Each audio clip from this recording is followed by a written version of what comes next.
RTL France 2? Oui.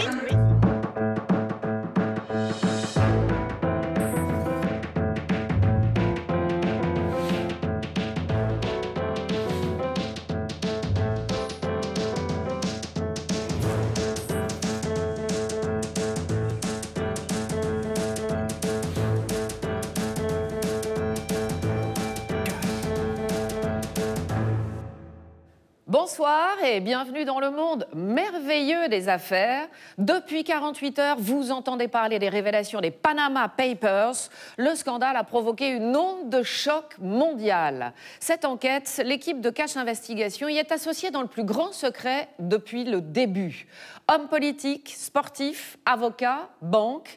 Grâce à ces 11,5 millions de documents, nous pouvons ce soir vous faire découvrir de l'intérieur ce système qui permet aux plus riches de contourner la loi. Société écran, compte offshore, des milliards d'euros échappent encore au fisc, malgré les nouvelles mesures de lutte contre l'évasion fiscale. À l'heure où vous allez remplir votre déclaration de revenus, d'autres font tout pour y échapper. Ils y arrivent encore très bien. Paradis fiscaux, le casse du siècle, c'est un document signé Benoît Bringer et Édouard Perrin. Pendant des années, j'ai fait payer mes patients en cash. Le déposer à la banque sous mon nom, trop risqué. Avec Cash ton Cash, j'ai créé ma société écran. En quelques clics, le tour était joué. Ce que je fais n'est pas vraiment légal, mais ce que fait Cash ton Cash l'est. Grâce à leur service, mes profits sont blanchis et mon anonymat est 100% garanti. Grâce à Cash ton Cash, mon peuple pense que je suis comme lui, sans argent. Alors qu'en fait, j'ai des millions dans les paradis fiscaux. N'hésitez plus, créez votre société écran pour blanchir votre argent avec Cash ton Cash. Ce mois-ci, promotion spéciale évadés fiscaux, 10% de réduction sur votre société écran. Cash ton Cash, 100% légal, conforme aux règles internationales de la finance. Vous avez aimé notre petite pub? Vous allez adorer la suite. Il y a ceux qui respectent les règles, ceux qui travaillent dur malgré les difficultés quotidiennes, qui payent leurs impôts pour faire tourner la société, les écoles, les hôpitaux, les transports. Vous, sans doute. Et puis, il y a un autre monde.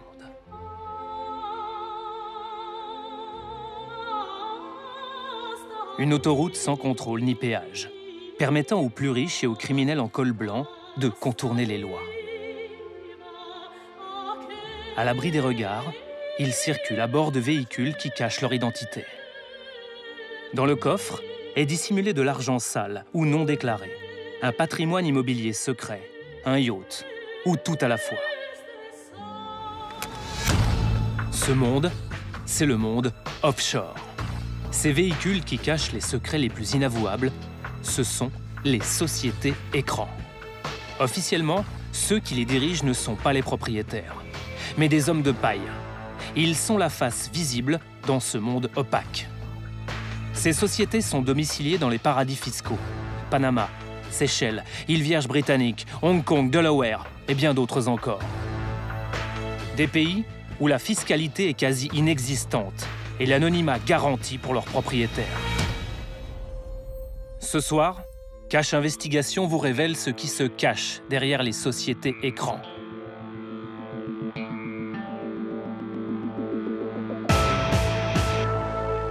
C'est l'histoire de la plus grande fuite de documents confidentiels de tous les temps. Des documents qui contiennent des informations sur des milliers de sociétés écrans. Dans le plus grand secret, avec plus de 380 journalistes du monde entier, nous avons enquêté sur ces données. À l'intérieur, les noms de criminels qui cherchent à dissimuler de l'argent sale, mais aussi des millionnaires qui fraudent le fisc de leur pays. En tout, ce sont des montants colossaux qui échappent aux États, notamment à la France. Il y a 250 milliards de planqués. Non mais là, on jongle avec les milliards, quoi. Oui, C'est énorme. C'est énorme comme ça. On voit bien que les victimes de ce système, ce sont les citoyens qui vont se retrouver dans une situation où on va raréfier les services publics parce qu'il n'y a plus d'argent. En un clic sur Internet et quelques rendez-vous, nous avons créé notre propre société écran dans un paradis fiscal. Finalement, c'est extrêmement facile d'ouvrir une société offshore. Quand vous passez par nous, on se fout de tout. En parcourant la planète, nous allons comprendre comment ce vaste système de dissimulation est possible. Une profession joue un rôle clé, les avocats. On parle de plusieurs millions d'euros dissimulés office, c'est une affaire importante. On a un élément nouveau qui vous désigne comme l'administrateur de cette société écran. Est-ce qu'on peut vous le soumettre, Monsieur Claude? Grâce à nos documents inédits, nous allons découvrir que malgré leurs promesses, de grandes banques européennes auraient continué à jouer un rôle dans l'évasion vers les paradis fiscaux et le blanchiment d'argent. Est-ce que vous êtes sûr qu'il ne s'agit pas d'argent sale en ce qui le concerne? Oui. Vous avez l'air d'hésiter pour me répondre. On est au cœur de quelque chose de très profond, de très grave, de très influent. Accompagnés de journalistes d'investigation du monde entier, comme nous, dans La Confidence, nous sommes remontés jusqu'à la source de cette fuite gigantesque. Un cabinet d'avocats, situé dans un des pays les plus opaques, le Panama. Nous sommes un groupe de 25 journalistes du monde entier en bas de chez vous.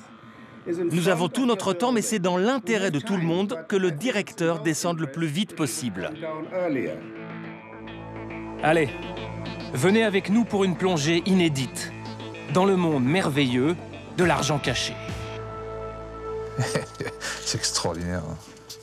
Comment vous avez vu ça?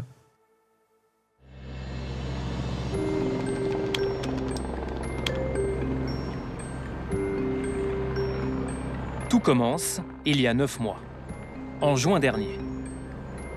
Nous avons rendez-vous à Washington pour le lancement d'une opération ultra secrète. À ce moment-là, avec nous, seule une cinquantaine de personnes sont dans La Confidence. Nous sommes tous membres d'un collectif de journalistes dont les bureaux sont dans la capitale fédérale américaine, l'ICIJ, le Consortium international des journalistes d'investigation. Il rassemble des reporters de toute la planète, ceux du journal britannique Le Guardian, du quotidien allemand la Süddeutsche Zeitung, de la BBC, ou encore du journal Le Monde. Ah oui, il y a nous aussi. Vous ne connaissez peut-être pas ce consortium, mais vous avez forcément entendu parler de l'une de ces révélations. Des centaines de milliards d'euros d'impôts partis en fumée, c'est donc une gigantesque affaire d'évasion fiscale en Europe que révèle un groupe de journalistes. Les journaux du monde entier ont parlé du LuxLeaks, ce système d'optimisation fiscale présumé. Le consortium international des journalistes d'investigation basé à Washington sort son nouveau rapport, Offshore Leaks.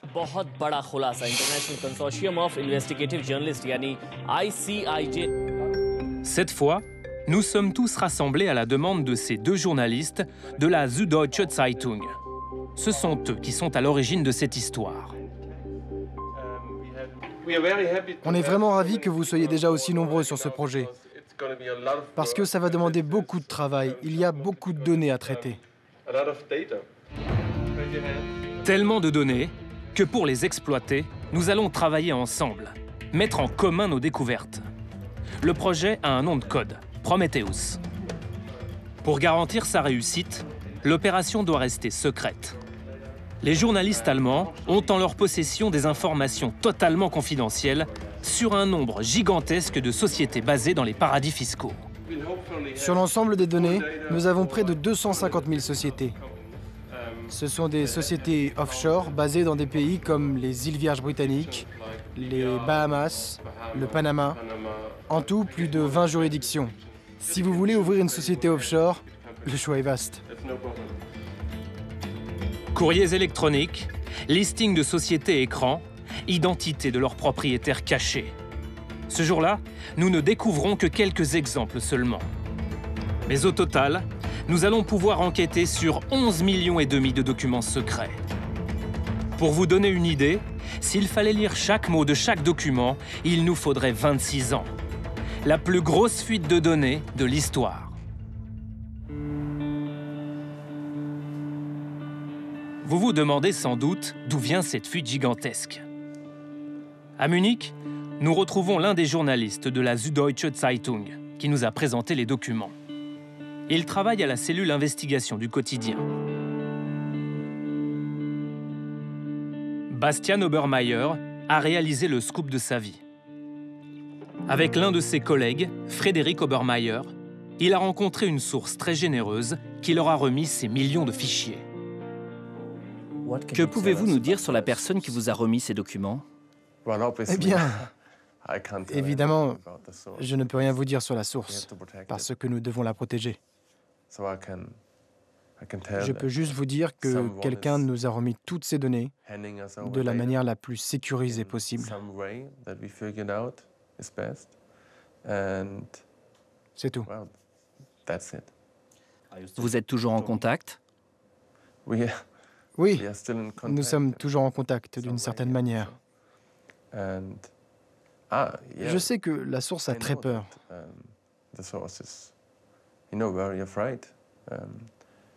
Il y a des sources comme Edward Snowden qui décident de révéler leur identité et de montrer leur visage.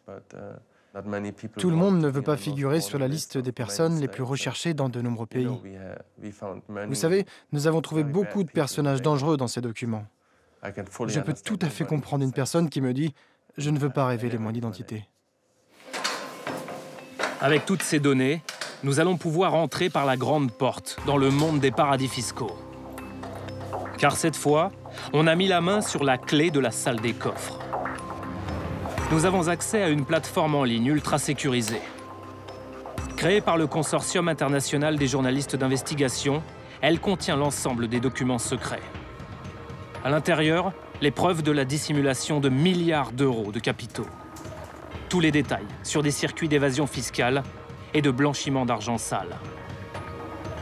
Nous avons entre nos mains le rêve de tout bon agent du fisc et des juges qui traquent la fuite des capitaux. Quel est le point commun entre l'ancien ministre du Budget, Jérôme Cahuzac, poursuivi pour fraude fiscale? Je n'ai pas, monsieur le député, je n'ai jamais eu de compte à l'étranger, ni maintenant, ni avant. Ziad Takieddine, intermédiaire sulfureux dans des contrats d'armement mis en examen pour escroquerie. Le quintuple ballon d'or Lionel Messi, bientôt jugé pour fraude fiscale. Mais aussi Sergueï Roldouguine, homme de confiance de Poutine et parrain de sa fille. Ou encore, les premiers ministres en exercice d'Islande et du Pakistan. Tous ont créé ou utilisé des sociétés écrans. Tous figurent dans nos fichiers. Ils ont fait appel à un cabinet d'avocats situé au Panama, Mossack Fonseca. C'est de là que provient cette immense fuite de documents. Mossack Fonseca, una compañía con vasta experiencia y prestigio. Mossack Fonseca est une entreprise légale. Présente dans tout bon paradis fiscal qui se respecte, son travail consiste essentiellement à créer des sociétés offshore. À ses clients, elle promet précision, eficiencia, confidencialidad, atención personalizada. Bon, pour la confidentialidad, dommage, mais c'est fini. Le grand patron de Mossack Fonseca, c'est lui, Ramon Fonseca. Avocat donc, mais aussi ministre du gouvernement panaméen et président du parti au pouvoir. Les sociétés écrans, c'est tout à fait légal. Mais en y regardant de près, nous avons découvert qu'elles sont au cœur d'un vaste système de dissimulation. La société écran, c'est la boîte magique, le truc qui permet de faire disparaître les criminels ou les évadés fiscaux. Pour bien comprendre ce tour de passe-passe, il nous faut du solide, un expert incontestable. Roland Weipo a un palmarès à faire frémir les plus astucieux fraudeurs du fisc. Ancien patron de la Direction nationale des enquêtes fiscales à Bercy, il a initié l'enquête sur la banque HSBC Genève, qui a conduit à la découverte de plusieurs milliers d'évadés fiscaux. Pour la première fois, il parle à la télévision. À quoi ça sert clairement une société écran? À disparaître derrière? À ce qu'on n'ait plus de traces de votre nom, de votre identité? Pour moi, la société écran, c'est ce qu'on appelle le firewall en informatique sur Internet. C'est-à-dire le mur de feu. Le mur de feu, c'est-à-dire c'est le paravent. Ces sociétés écrans, on a l'impression que c'est un peu le nerf de la guerre, enfin qu'elles sont essentielles dans le système de fraude fiscale. C'est essentiel, la société écran, si on veut se cacher, si on veut rendre impossible de savoir qui est derrière. Donc pour de la fraude, de l'évasion ou du blanchiment d'argent, c'est essentiel. Eh oui, tout à fait, donc c'est indispensable. J'ai vu une photo tout à l'heure d'un Français dont je connais le visage. Vous parlez de Jérôme Cahuzac. Je donne pas de nom, mais je dirais un chirurgien célèbre. Bon, alors moi, je vais le donner, le nom. Jusqu'en 2009, ce monsieur avait un compte en Suisse. Il était sous son nom. Ouais. Et brutalement, en 2009, il va changer, il va l'envoyer à Singapour, mais surtout, on s'en souvient bien. Il va créer des sociétés écrans. Ouais. Alors 2009, ce n'est pas une date anecdotique. Ouais. Il y a eu la grande crise financière. Et partout, ça gronde, les gens disent, mais il y en a ras-le-bol. Ouais. Donc là, il y a urgence de trouver des gens qui vont vous cacher. Et donc, on va créer une société écran et vous n'apparaîtrez plus dedans. Alors, vous pouvez faire des sociétés écrans en France. Vous pouvez faire une société écran qu'on va appeler Banana 25 pour mettre votre petite affaire. Le problème qu'il y a, c'est qu'en France, quand on fait une société, elle doit être enregistrée à du commerce et on doit donner le nom des propriétaires. Et ça. Donc là... c'est plus tellement un écran. Ah, c'est plus tellement un écran, voilà. Si vous allez à Panama, ils sont très gentils parce qu'ils vont faire la société d'écran, mais ils ne vont pas poser de questions par derrière. Nous décidons d'enquêter plus particulièrement sur les cas de Français qui figurent dans nos documents. Et nous découvrons qu'ils sont nombreux à avoir créé des sociétés écrans. Parmi eux, un homme a fait beaucoup parler de lui dernièrement, Michel Platini. C'est Michel Platini qui est éclaboussé. Sepp Blatter aurait effectué un versement suspect de 2 millions de francs suisses en sa faveur. Grâce à nos données, nous découvrons que Michel Platini est le propriétaire caché d'une société offshore, Balny Enterprises Corp. Monsieur Platini Michel. Elle a été créée en 2007, quelques mois après que l'ancien numéro 10 a pris la direction de l'UEFA, l'instance dirigeante du football européen. Je suis ému, énormément ému.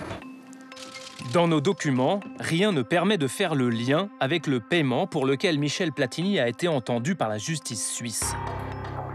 Alors, que cache la société offshore du président de l'UEFA ? Sur l'un de nos documents, nous découvrons que Balny est domicilié au Panama.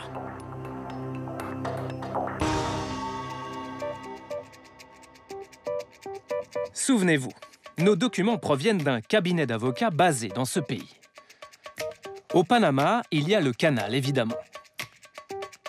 Il y a les chapeaux, bien sûr. Indispensables pour toute bonne investigation dans le pays. Il y a aussi des bidonvilles. Ici, près de 25% de la population vit en dessous du seuil de pauvreté. Et puis à côté, il y a des dizaines de buildings, souvent vides, mais dans lesquels sont domiciliés des milliers de sociétés offshore détenues secrètement par des étrangers. Pour eux, c'est anonymat total garanti. Et pour leur société, le taux d'imposition est imbattable. Pour tous les revenus gagnés en dehors du pays, c'est nada. 0%. Nous nous rendons à l'adresse à laquelle est domiciliée la société offshore de Michel Platini, Balny Enterprises. C'est dans cette rue. Tiens, Mossack Fonseca. C'est justement le cabinet d'avocats d'où provient la fuite de documents. Les bureaux de la société de Michel Platini seraient donc derrière ces vitres. Équipé d'une caméra cachée, coiffé de notre Panama et accompagné d'une traductrice, nous allons essayer d'en savoir plus. Bonjour, vous allez où? On cherche Balny Enterprises. Balny Enterprises? Son adresse est ici. Ah non, ici c'est un cabinet d'avocats. Bonjour, je suis Charlène du Bureau des relations avec la clientèle. Appelée à la rescousse, la chargée des relations avec la clientèle de Mossack Fonseca vient à notre rencontre.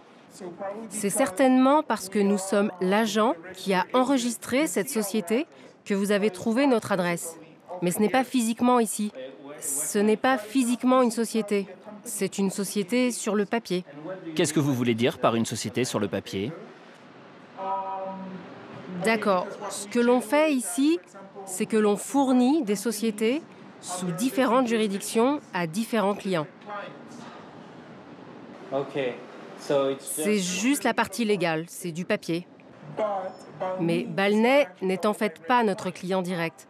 Balny, c'est une société qui a été enregistrée ici par une banque. Par une banque? Oui. Une banque a créé cette société? Oui. Résumons. Une société seulement sur le papier domicilié ici, créé par une banque, et tout cela pour le compte du président de l'UEFA. Vous connaissez cet homme? Ah, je vois, il est du Brésil. Non, il est français. Et donc? C'est Michel Platini, c'est un ancien footballeur. Vous ne l'avez jamais vu ici? Non. Comme il a une société ici, je me disais qu'il aurait pu venir. Non, ça ne marche pas vraiment comme ça. Je ne peux pas vous donner plus de détails à propos de nos clients. C'est un secret professionnel? Pas un secret, c'est juste être professionnel. C'est donc une banque qui a ouvert cette société panaméenne pour Michel Platini. Mais dans quel but? Peut-être en apprendrons-nous davantage avec une des directrices de cette société. Elle s'appelle Yvette Rogers. Officiellement, c'est elle qui dirige Balny Enterprises. Dans nos documents, nous trouvons son adresse. Pas dans un des nombreux immeubles du quartier d'affaires de Panama City. Non, à 30 km de là, à la campagne.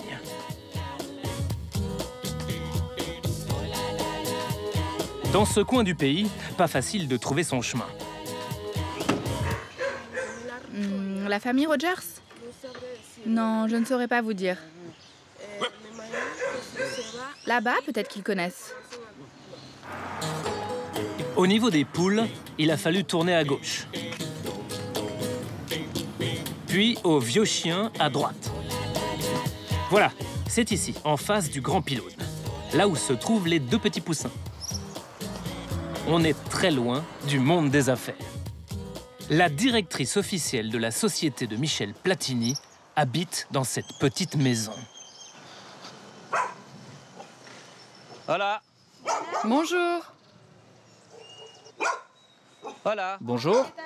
Bonjour, vous allez bien? Vous ne pouvez pas rester là, vous êtes sur ma propriété. On voudrait vous poser une question. Dans l'entrebâillement de la porte, c'est bien Yvette. Elle dit qu'on l'a réveillée. On peut vous poser une question? Ah, désolé. On a dû venir un peu trop tôt. On aimerait vous parler de Balny Enterprises.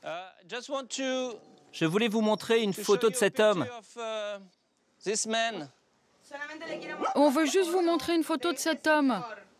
Michel Platini. Rien à faire. Et comme on ne parle pas chien, ici, on n'apprendra rien de plus. Yvette Rogers n'est qu'une petite main du système offshore. Un prête-nom qui permet à Michel Platini de ne pas apparaître officiellement. Et Yvette Rogers prête souvent son nom. Employée de Mossack Fonseca, elle est la directrice de plus de 7000 sociétés écrans. Son salaire, environ 1000 € par mois. Rien de plus. Dans nos documents, nous découvrons le nom de la banque suisse qui a ouvert cette société. Baring Brothers Sturza. Nous avons même le numéro du compte associé à Balny. Cette société offshore a donc été créée pour détenir un compte bancaire. Aucune information par contre sur les montants qu'il contient. Mais alors pourquoi Michel Platini n'a-t-il pas mis ce compte à son nom? Nous lui avons fait une demande d'interview. Il refuse. C'est son communicant qui nous répond par téléphone. Il ne prendra pas position, il ne fera pas de déclaration. Par ailleurs, il a ajouté « Je suis résident suisse, tous mes comptes, toutes mes participations sont connues des autorités suisses. Je n'ai pas d'autre chose à ajouter. » C'est le problème avec les réponses des communicants. C'est toujours un peu court. Il nous reste plein de questions. Alors nous envoyons notre plus belle plume en Suisse. C'est ici que réside Michel Platini. Nous lui écrivons une jolie carte postale du Panama, en espérant pouvoir lui soumettre nos nombreuses interrogations. Le compte de Michel Platini serait connu des autorités. Ok. Mais l'a-t-il toujours été? Fait-il l'objet d'une investigation en Suisse? Pourquoi le Panama? On attend encore sa réponse. Parmi les nombreux cas que nous avons dans nos documents, certains apportent beaucoup plus de détails. L'un d'entre eux permet de comprendre avec précision les circuits empruntés pour dissimuler de l'argent aux autorités. C'est celui d'un riche industriel français.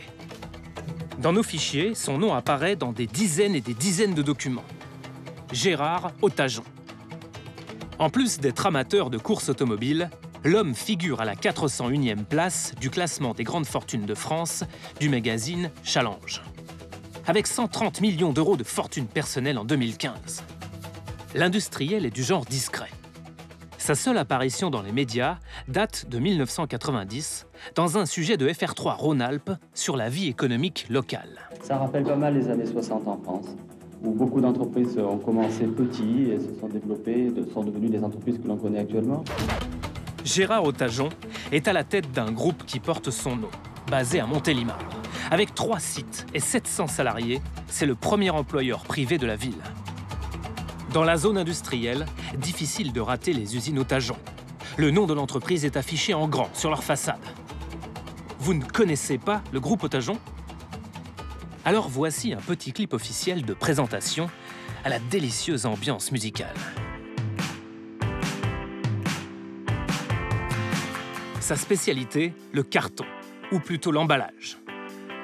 L'entreprise emballe des produits de grande consommation, des parfums, des médicaments, des produits cosmétiques et plein d'autres choses encore. Sans le savoir, vous avez forcément tenu à un moment ou à un autre un emballage Otajon entre vos mains. Gérard Otajon est tombé dans le carton tout petit. C'est son père qui a créé l'entreprise. Il en a hérité et l'a fait prospérer. Mais Gérard Otajon ne fait pas que dans le carton. C'est aussi un adepte de société écran. Grâce au courriel, aux fichiers en notre possession, nous pouvons reconstituer un montage financier complexe réalisé par l'industriel. Fin 2013, Gérard Otajon crée en secret une société écran à Hong Kong, un paradis fiscal. Son nom, Forever United Limited. Cette société lui permet de cacher une petite fortune placée sur des comptes à l'étranger. Une petite fortune, 24 millions d'euros.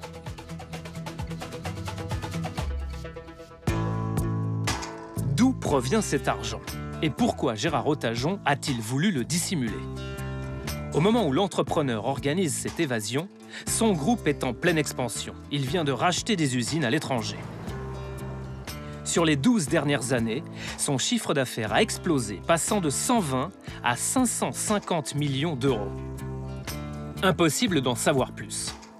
L'entreprise ne publie pas ses comptes. C'est pourtant une obligation légale. Mais si elle n'est pas respectée, l'amende est dérisoire, 1 500 €. Nous avons appelé de nombreux salariés et ex-salariés du groupe. Un seul accepte de nous répondre. C'est un ancien délégué du personnel qui vient de quitter l'entreprise. Comment vous expliquez que le groupe Otajon préfère ne pas publier ses comptes? L'entreprise en elle-même a toujours été dans le culte du secret. Ils n'aiment pas qu'on s'occupe de leurs affaires. C'est eux qui décident, c'est eux qui dirigent. Rien ne sort de l'entreprise. On n'a que l'image de la belle réussite, en fait. Voilà, donc... c'est ce que voient les gens ici. C'est ce que voient les gens, ils voient la belle réussite. Le père de la famille a créé la société, le fils l'a repris et a fait grossir le groupe. Donc quand on regarde comme ça, oui, en effet. Mais il faut des fois un petit peu gratter par-dessus et puis voir qu'est-ce qu'il y a. Mais... Ça, c'est la face visible. La face visible. La face cachée se trouve dans nos documents. Grâce à eux, nous pouvons retracer le parcours des millions dissimulés de Gérard Otajon. Accrochez-vous, c'est un sacré voyage.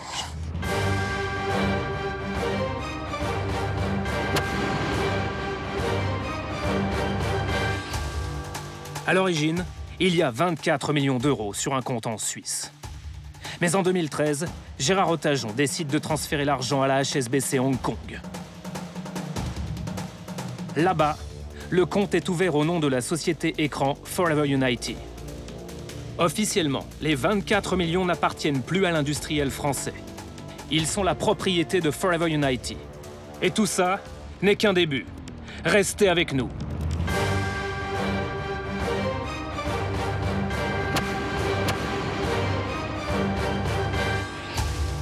Selon nos documents, les millions d'otageons sont alors transférés de la HSBC Hong Kong à une banque aux Bahamas. Puis, des Bahamas aux Pays-Bas, où ils transitent par la banque ING avant de terminer leur course sur un compte au Crédit Suisse Luxembourg, toujours sous le nom de Forever United.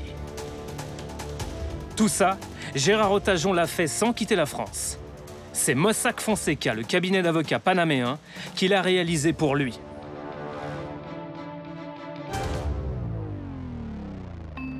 Pour nous aider à décrypter une telle opération, nous avons besoin de l'aide de l'ancien patron des enquêtes fiscales, Roland Weipo.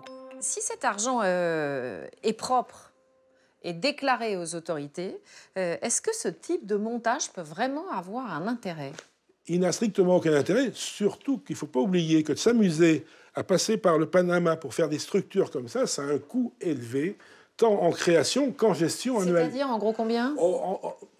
Je dirais, moi... Pour un transfert de 24 millions d'euros. Alors, le transfert et la gestion derrière, après ça, à mon avis, c'est au moins 1% par an de fonds. Donc, ça fait 240 000 euros. Donc, ça veut dire clairement que cet argent, ou il n'est pas propre, ou il n'est pas déclaré. Quand on fait un montage comme celui-là, l'argent, les 24 millions d'euros, ou c'est pas propre, ou c'est pas déclaré. Oui, mais quand c'est pas propre, c'est pas déclaré, et quand c'est pas déclaré, c'est que c'est pas propre. Moi, j'ai pas d'autre alternative. Je suis désolé, je suis un peu binaire, hein, mais ça correspond, je crois, à la réalité. D'accord. On a entre les mains, justement, des mails internes de Mossack Fonseca, le cabinet d'avocats panaméen, qui a créé cette société offshore à Hong Kong. Dans l'un de ses courriels, l'un des responsables de Mossack Fonseca explique pourquoi cet industriel français veut faire ce transfert d'argent. Alors, je vous donne le mail, il est là. Hop. Merci. Voilà, il est écrit jusqu'à présent, une partie de sa fortune était placée en Suisse. Aujourd'hui, il pense que le pays perd de son indépendance vis-à-vis de l'Europe. Tout à fait, et je serais prêt à partager et à co-signer ça. Non, mais c'est joliment dit et ça veut clairement dire que là, on s'échappe de la Suisse parce que c'est plus un vrai beau paradis fiscal. Et que chez les fraudeurs fiscaux qui ont mis leur argent en Suisse, il y a une vraie panique. Et on est en pleine affaire Cahuzac à ce moment-là. Hein. Oui. Donc ceci explique peut-être cela. C'est vrai que lorsque quelqu'un avait des fonds à l'étranger en son nom propre et que brutalement il les met derrière une société écran, c'est qu'il y a peur. Alors, le voyage de l'argent de ce riche patron français ne s'arrête pas là. L'argent détenu toujours officiellement par la société offshore à Hong Kong revient en Europe, cette fois sur le compte du Crédit Suisse au Luxembourg, et il va être investi dans un fonds d'investissement. Entre-temps, évidemment, le nom de l'industriel a totalement disparu des radars. Et on a changé de banque. Et on a changé de banque. Il faut toujours brouiller les pistes. Et là, le tour de passe-passe est réussi. Oui, tout à fait. En octobre 2014, le tour est joué. Gérard Otajon a dissimulé plus de 20 millions d'euros à l'étranger, loin des yeux du fisc. Pourtant, quelques mois avant d'organiser cette grande évasion, Gérard Otajon ferme l'une des usines de son groupe, située dans la Sarthe. Et officiellement, il invoque des difficultés économiques. Colère aujourd'hui devant les locaux de Beaupac. Les 37 salariés étaient en grève. Tous vont perdre leur emploi. La fermeture de cette imprimerie passe alors presque inaperçue. Tout juste suscite-t-elle l'indignation d'un élu écologiste au Sénat. Mais ce n'est pas simplement une usine qu'on ferme, ce sont surtout des emplois, des hommes et des familles qui vont en souffrir. À l'époque, le moins qu'on puisse dire, c'est que le problème n'intéresse pas grand monde. 36 emplois supprimés, l'histoire ordinaire d'une fermeture d'usine en France. Une de plus, ou plutôt une de moins. Georges Pipet était l'un des salariés. Il nous accompagne sur le lieu de son ancien travail. Lui a eu de la chance. Il a retrouvé un emploi dans une imprimerie, mais la fermeture de l'usine n'a pas été sans conséquences sur sa vie. J'ai perdu pratiquement un tiers de ça. Avant, je déclarais 32 000 euros à l'année. Maintenant, je déclare 23 000. Avant, je payais des impôts, je n'en paye plus. Voilà. J'aimerais bien payer des impôts, ce serait bon signe. Vous aimeriez bien payer des impôts? Oui, oui. Payer beaucoup, ça ne me dérangerait pas. Ça voudrait dire que je gagne de l'argent.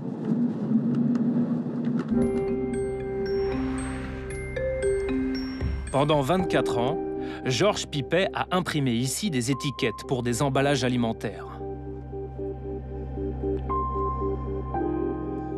Mais les conséquences concrètes sur vous à ce moment-là, au moment où l'usine ferme? Waouh. C'est dur. Là, c'était psychologiquement, waouh. On est plus bas que terre, là.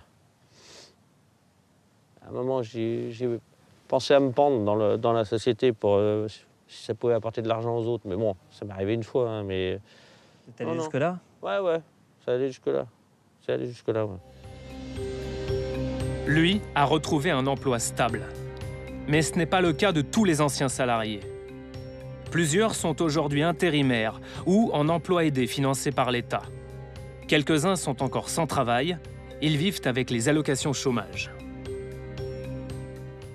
Vous l'avez déjà vu, Gérard Otajon? Non, jamais, on ne l'a jamais vu. Et au moment de la fermeture, il n'est pas venu voir les salariés? Non. Selon nos informations, Gérard Otajon aurait mis de l'argent sur des comptes offshore. Plus de 20 millions d'euros. On n'est pas dans le même monde. C'est un monde différent. Le monde de la finance et le monde des travailleurs, c'est un monde différent.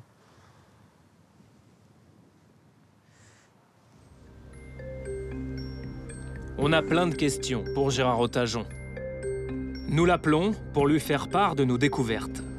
Je voulais vous parler de Forever Unity Limited. Je sais pas ce que c'est. Vous connaissez pas? Non. Une société basée à Hong Kong qui détiendrait de l'argent à l'étranger, au Luxembourg, plus de 20 millions d'euros. De quoi? N'importe quoi. C'est quoi cette histoire, monsieur? Mais de quoi? Non, je suis pas du tout. Complet, ouais. Est-ce que vous êtes le propriétaire caché derrière Forever Unity Limited? Monsieur, je vous dis que non. Je vous dis que non, je ne vois pas de quoi vous me parlez.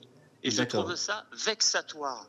Une société Forever Unity créée fin 2013, début 2014 à Hong Kong. Ah non, monsieur. Bon, selon mes informations, ça serait de l'argent qui viendrait de Suisse et qui, en 2014, ce serait... avec ça. Mais quel argent qui vient de Suisse? N'importe quoi. Et on peut se rencontrer éventuellement pour que je vous les montre? Non, je n'ai pas à vous rencontrer. Je ne parle jamais aux journalistes. C'est un principe. Dans ma vie, je ne parle pas aux journalistes. Si vous avez quelque chose, vous m'écrivez. Et puis je demande... Je vous écris. À quelle adresse? Gérard Otajon, Montélimar.bar. Nous nous sommes exécutés. Et quelques jours plus tard, nous recevons un courrier de l'avocate de Gérard Otajon. Cette fois, la réponse n'est plus du tout la même. Gérard Otajon ne nie plus, mais il affirme que les mouvements financiers dont nous parlons seraient en cours de régularisation, et ce, depuis début 2015. Rien, en revanche, sur l'origine de ces millions, ni sur le nombre d'années durant lesquelles ils ont échappé au fisc français. Ah, dans ce club d'amateurs de société écran, il y a un autre homme à côté duquel on ne pouvait pas passer. Philippe Santini, un ancien haut cadre de France Télévisions, notre diffuseur adoré. Jusqu'en 2012, il a dirigé France Télévisions Publicité. En vendant les espaces publicitaires des chaînes publiques, il rapportait chaque année des centaines de millions d'euros au groupe. On n'a pas démérité, on est plutôt une société performante, on gagne de l'argent, on a toujours fourni un peu plus au groupe qu'il nous demandait. Selon nos documents, lui aussi a créé une société écran, Oraf Limited, basée cette fois au Samoa, en Polynésie. C'était en 2005. Cette structure lui aurait permis de détenir un compte bancaire en Suisse. Mais lorsqu'on interroge Philippe Santini sur cette société écran... Inconnu pour moi, bataillon. Je vois honnêtement pas comment ça a pu arriver comme ça. Ça ne lui dit plus rien. À croire que parler de société offshore provoque toujours la même réaction, celle d'effacer la mémoire de notre interlocuteur. You look.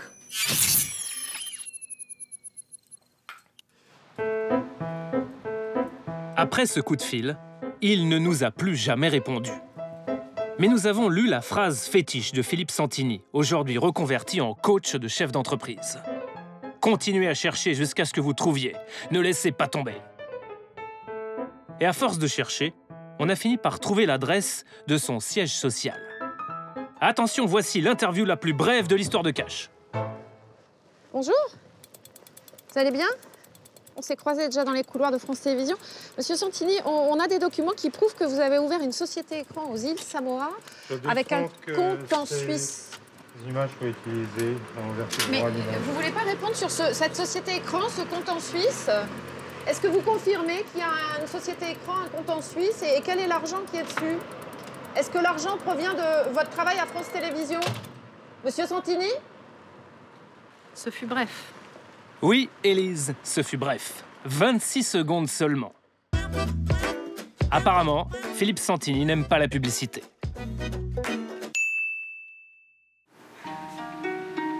Dans nos fichiers, il n'y a pas que des grands chefs d'entreprise. Il y a aussi de petits entrepreneurs, un médecin esthétique et même un masseur. Ça a l'air d'être un jeu d'enfant de créer une société écran. On a voulu faire l'expérience sans imaginer que cela nous mènerait jusque dans une brasserie chic de Paris, à remettre une enveloppe remplie de cash à un inconnu lors d'un rendez-vous discret. Mais pas si vite. Reprenons du début.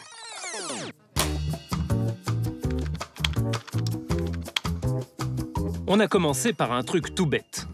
Taper société offshore dans un moteur de recherche. Puis, nous avons cliqué sur l'un des premiers liens proposés.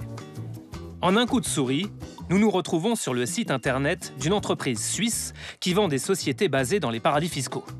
Le Delaware, le Panama, Hong Kong, les îles Vierges britanniques, on a le choix. Il y a même une petite vidéo pour les novices que nous sommes. Vous voulez être anonyme et bien sûr, vous voulez être le seul à avoir accès à vos fonds à la banque et tout cela légalement. Bienvenue à Fi de Suisse. Passons un coup de fil. L'enregistreur est branché, au niveau du son, c'est bon, on peut y aller.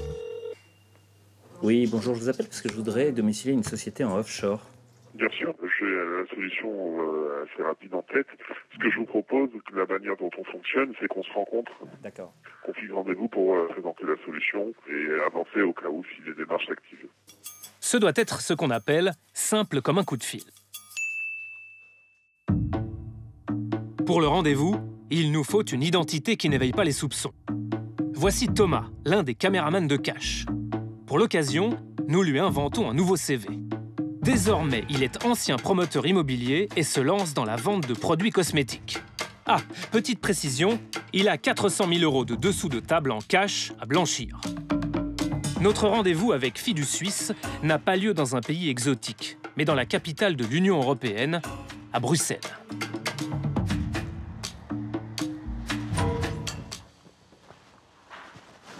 Bonjour.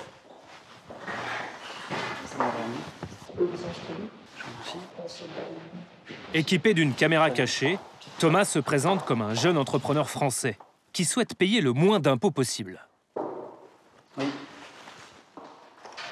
Bonjour madame, enchanté. J'ai compris que vous souhaitiez constituer une société pour du commerce de produits cosmétiques. Exactement.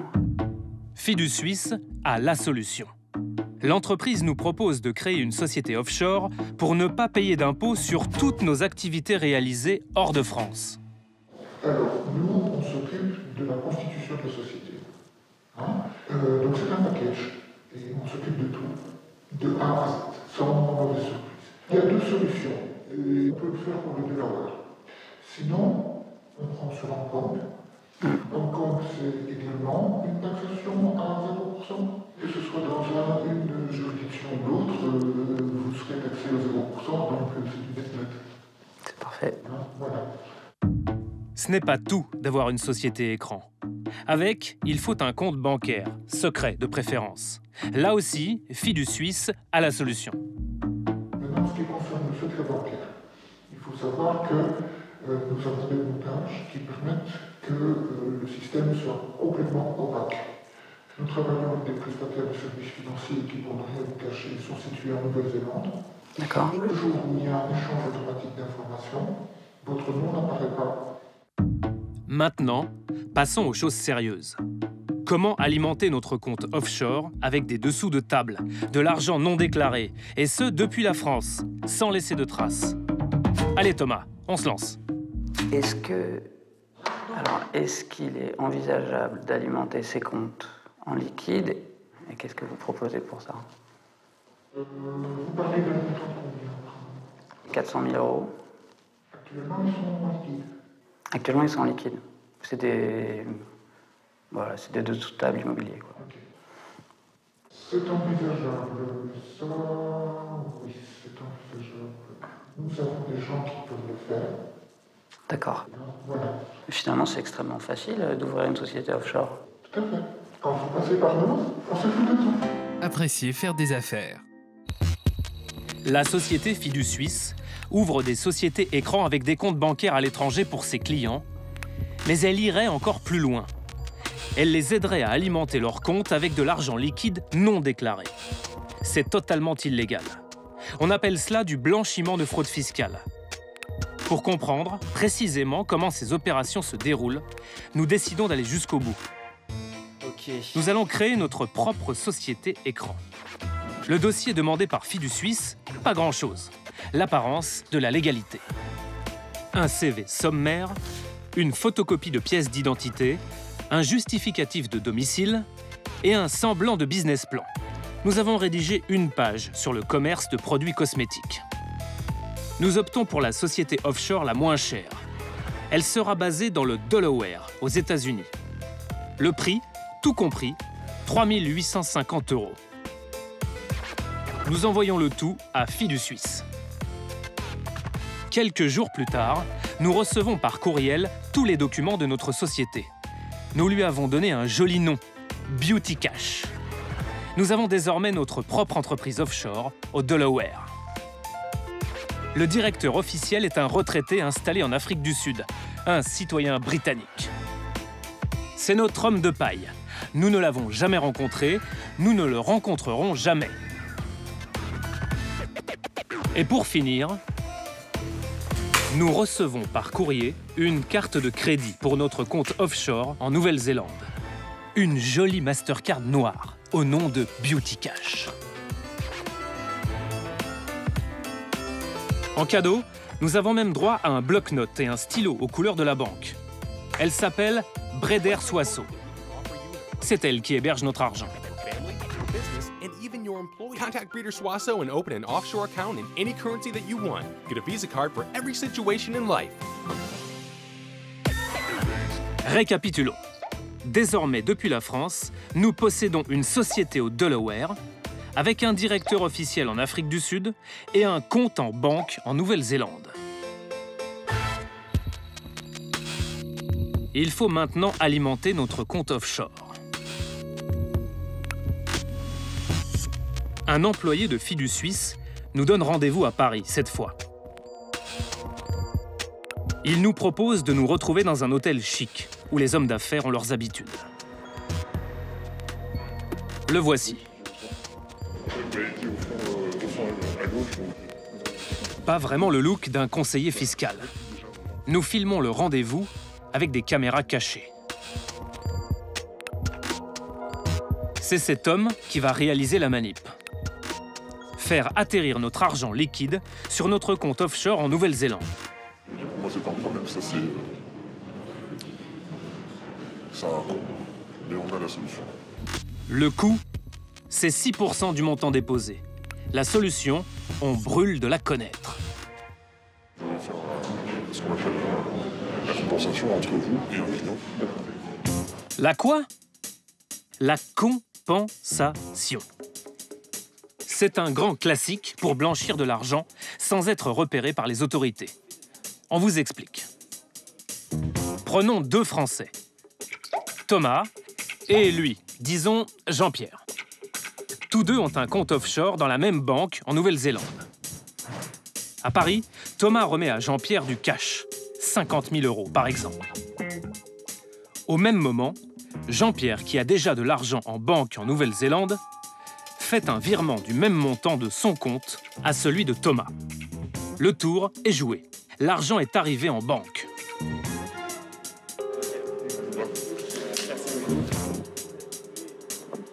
Je vous remercie. Au revoir. Pour réaliser cette opération, il nous faut de l'argent en liquide. Grand Prince, la production de Cash Investigation, a bien voulu soutenir notre opération. Elle a rassemblé 5 000 € en cash. Contrairement à ce que croit Fidus Suisse, cet argent est déclaré, bien sûr.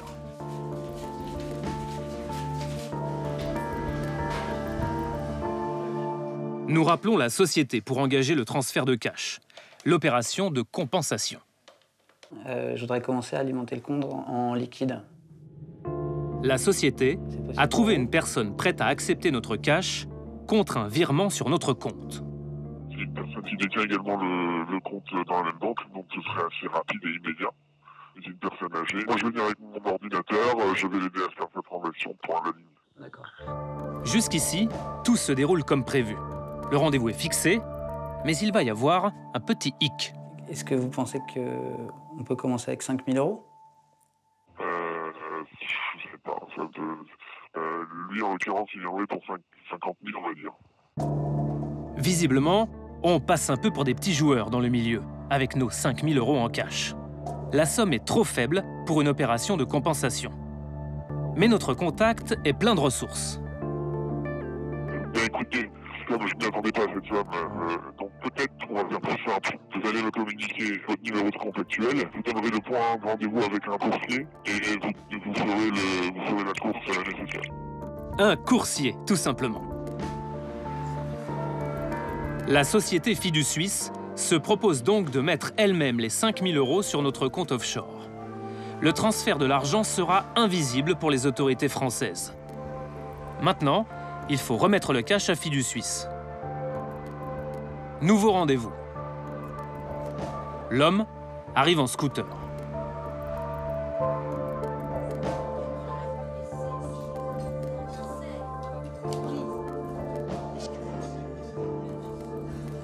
C'est ça.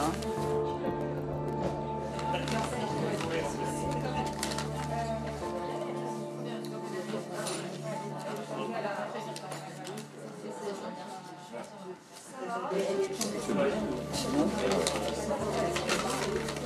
J'imagine que c'est des petites sommes pour vous, ça. Ouais, non, ouais, je devrais aller jusque là. Ok, ça marche. Merci beaucoup. Merci beaucoup.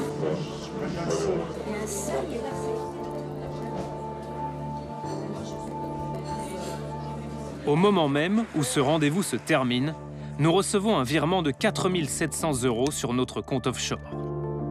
5 000 € moins les 6% de commission pour la transaction. Officiellement, Fidu Suisse n'apparaît nulle part. L'entreprise nous a transféré l'argent depuis une autre société écran basée à Hong Kong cette fois. Son nom apparaît ici dans nos relevés, Accel Solutions Limited. Impossible de remonter plus loin. Une opération de blanchiment réalisée dans les règles de l'art.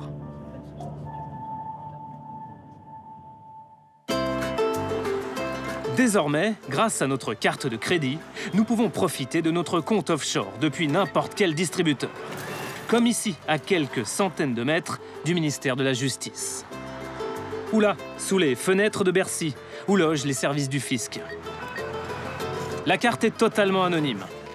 Nous restons invisibles. À nous les voitures de sport. À nous les plages paradisiaques. Les villas de luxe. À nous les yachts. À nous, le show business. En fait, non. Cet argent, il faut le rendre à la production.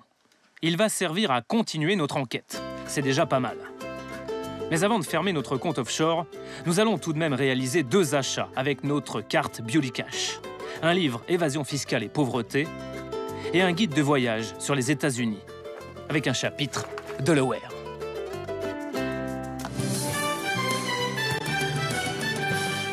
Hello, my name is John Quintus. Now I am retired and living in the state of Delaware. I'm from Delaware. C'est fou ce qu'on trouve au Delaware. 2 sympathiques retraités qui font la promotion de cet État américain. And its state bird is the blue hen. Des maisons hantées. Un championnat de lancer de citrouilles avec une sorte de catapulte. Et Beauty Cash, notre société écran.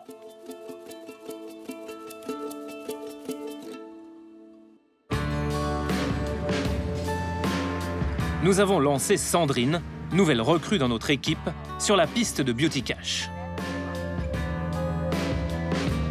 À 2 heures de route de Washington, visiblement, nous sommes sur la bonne voie. Le Delaware est l'un des plus petits États américains. Mais il a une autre particularité. Une fiscalité quasi inexistante pour les sociétés. Pour nous, c'est 300 $ par an. C'est ici, dans la ville de Wilmington, que Beauty Cash est domicilié. Au 704 King Street, précisément.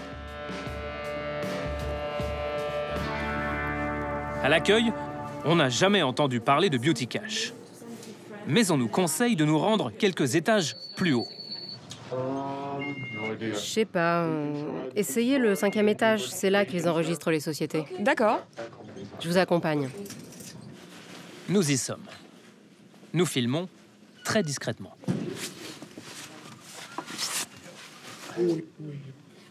Bonjour, on cherche Beauty Cash. Mais vous êtes qui? Vous êtes Beauty Cash? Je suis Beauty Cash. Alors vous avez été enregistré par Global Corporate Services. Nous sommes ici dans les bureaux de Global Corporate Services qui a fait les papiers pour Beauty Cash. Ce ne sont pas les bureaux de Beauty Cash. Nous sommes chanceux. Notre hôte nous propose une petite visite. Ça ressemble à ça, l'envers du décor d'une société offshore. Beaucoup de paperasse. Oui, beaucoup de documents. De la paperasse. Et 2 hommes qui pianotent sur leur ordinateur.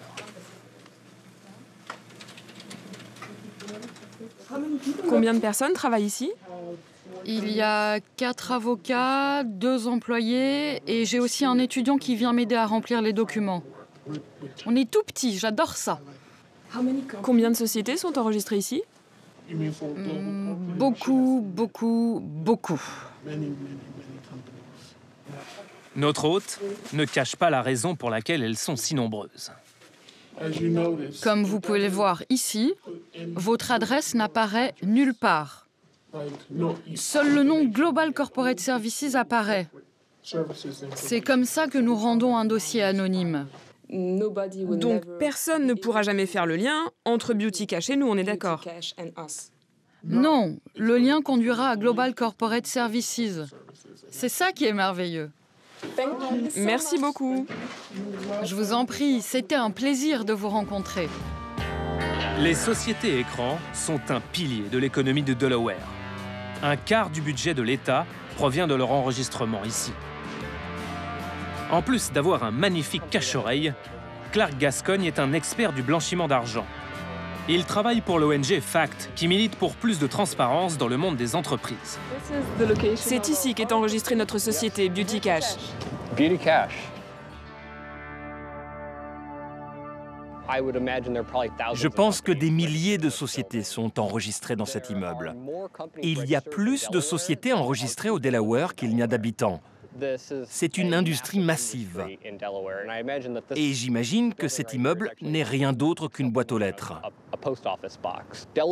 Le Delaware est l'un des endroits les plus secrets pour ouvrir une société. Personne ne peut obtenir votre nom. Le FBI ne peut pas retrouver votre nom. Les États étrangers ne peuvent pas retrouver votre nom. Qui peut être intéressé par ce type de prestations? Cela va des plus grandes multinationales aux entreprises les plus obscures. Des criminels, des terroristes, des trafiquants d'êtres humains, les évadés fiscaux. Avant de nous quitter, Clark Gascogne tient à nous montrer un autre immeuble, quelques centaines de mètres plus loin.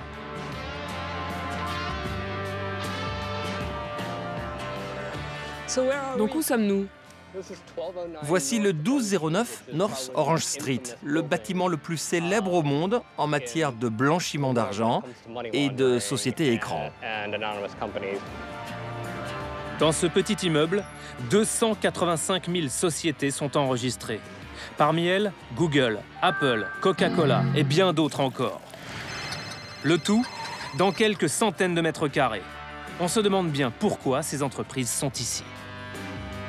Créer une société au Delaware, comme dans tout paradis fiscal, est tout à fait légal. Ce qui est interdit, c'est de s'en servir pour cacher de l'argent sale ou non déclaré. C'est ainsi que Fidu Suisse peut vendre des services qui permettent de contourner la loi sans être inquiété. Nous avons sollicité l'entreprise et voici sa réponse. L'exposition médiatique n'est pas en Suisse dans notre culture, nous préférons ne pas donner suite.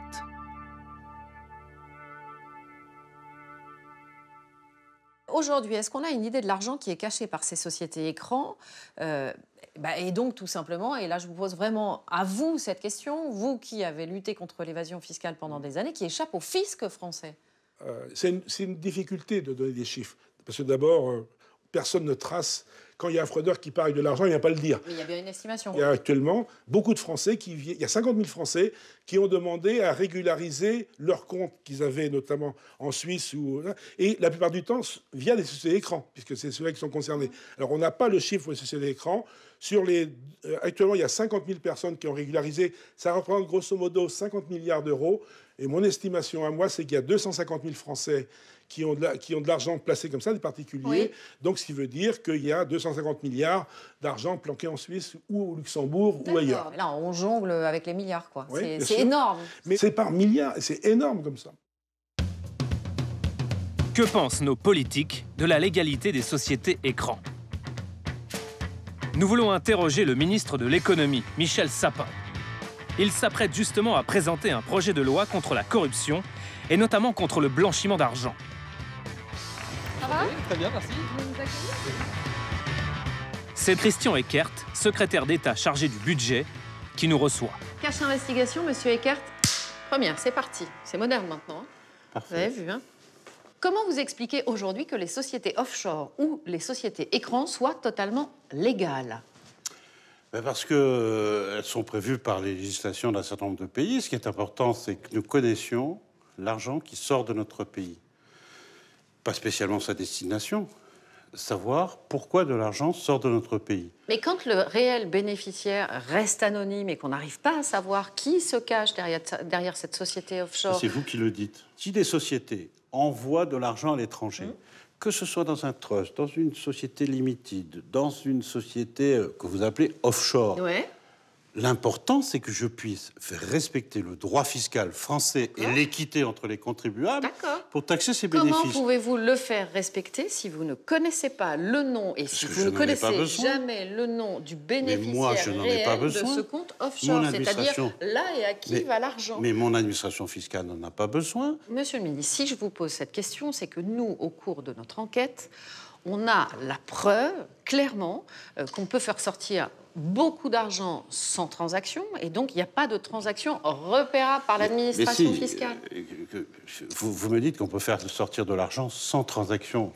J'avoue ne pas comprendre ce que vous me dites là. Il faut bien qu'il y ait une transaction. Ça s'appelle le mécanisme de compensation. C'est ce genre de mécanismes. C'est un grand classique, hein, qui ont été dénoncés. Ça existe mais encore. Encore une fois, je vous dis que ça a été repéré sur certains organismes bancaires, qui sont d'ailleurs poursuivis par la justice française et par l'État français, qui s'est porté partie civile, UBS et HSBC. Est-ce que vous me dites aujourd'hui clairement, les mécanismes de compensation, ça n'existe plus? Non, ce que je peux vous dire, c'est que nous recherchons ces transactions, que les organismes de contrôle des banques, bien sûr, je fais allusion à la CPR, la police des banques, si vous voulez. Cet organisme doit surveiller le fonctionnement des organismes bancaires, s'assurer que, notamment les dépôts ou les retraits, d'ailleurs, en liquide sont déclarés, font l'objet de déclarations de soupçons. D'accord, mais alors moi, je vous confirme qu'on a mené cette enquête pendant des mois et que les mécanismes de compensation existent toujours et que, manifestement, certaines transactions échappent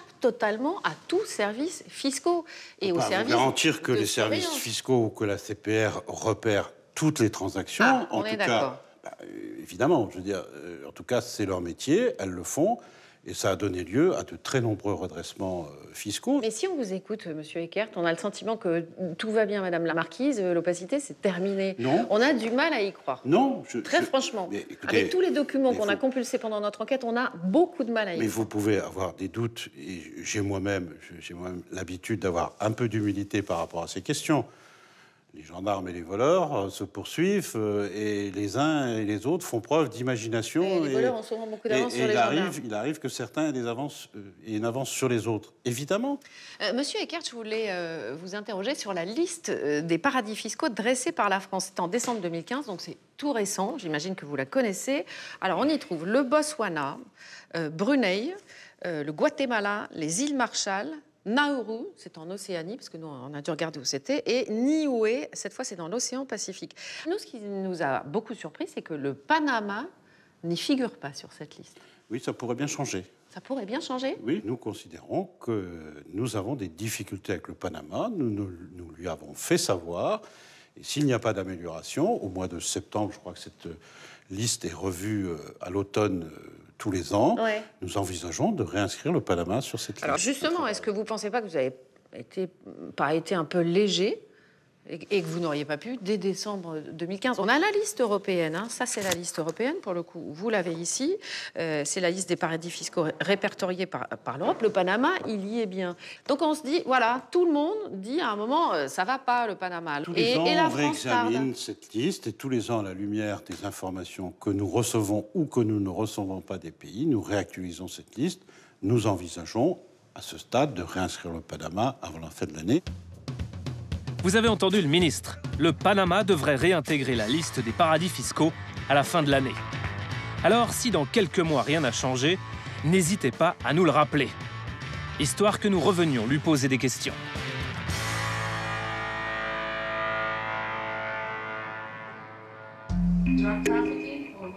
Les semaines ont passé depuis le début de notre enquête. Nous sommes de plus en plus nombreux à travailler sur les millions de documents de cette fuite gigantesque. Désormais, des journalistes de 76 pays sont avec nous dans ce projet ultra secret. Nous ne sommes pas au complet aujourd'hui. Il y a des centaines de journalistes qui travaillent sur le projet à travers le monde. Bonjour, je m'appelle Johan, je viens d'Islande. Je viens de Corée. Panama. Taïwan. Je viens de Russie. En épluchant les millions de données auxquelles nous avons accès, nous faisons une nouvelle découverte. Une profession joue un rôle clé dans ce vaste système de dissimulation de capitaux. Les avocats d'affaires. Des centaines figurent dans les fichiers. Ils sont les intermédiaires essentiels entre ceux qui cherchent à cacher leur argent et Mossack Fonseca, le cabinet panaméen d'où provient la fuite de données.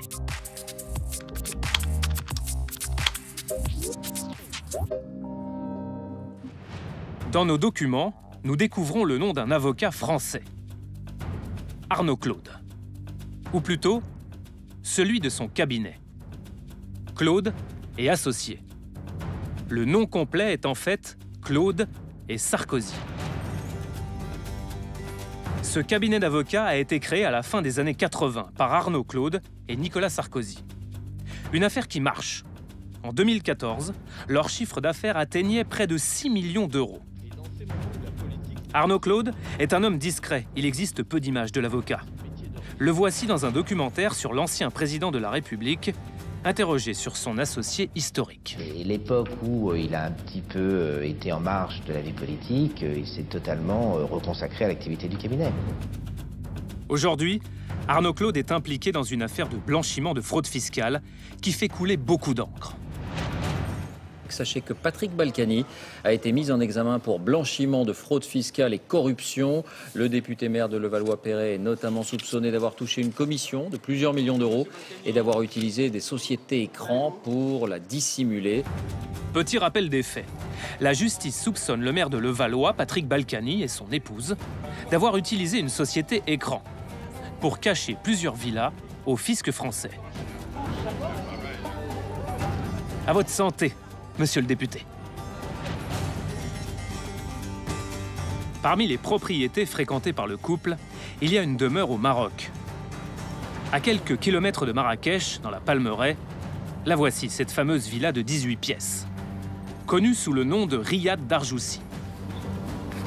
La propriété a été achetée 2,5 millions d'euros, une somme cachée au fisc français.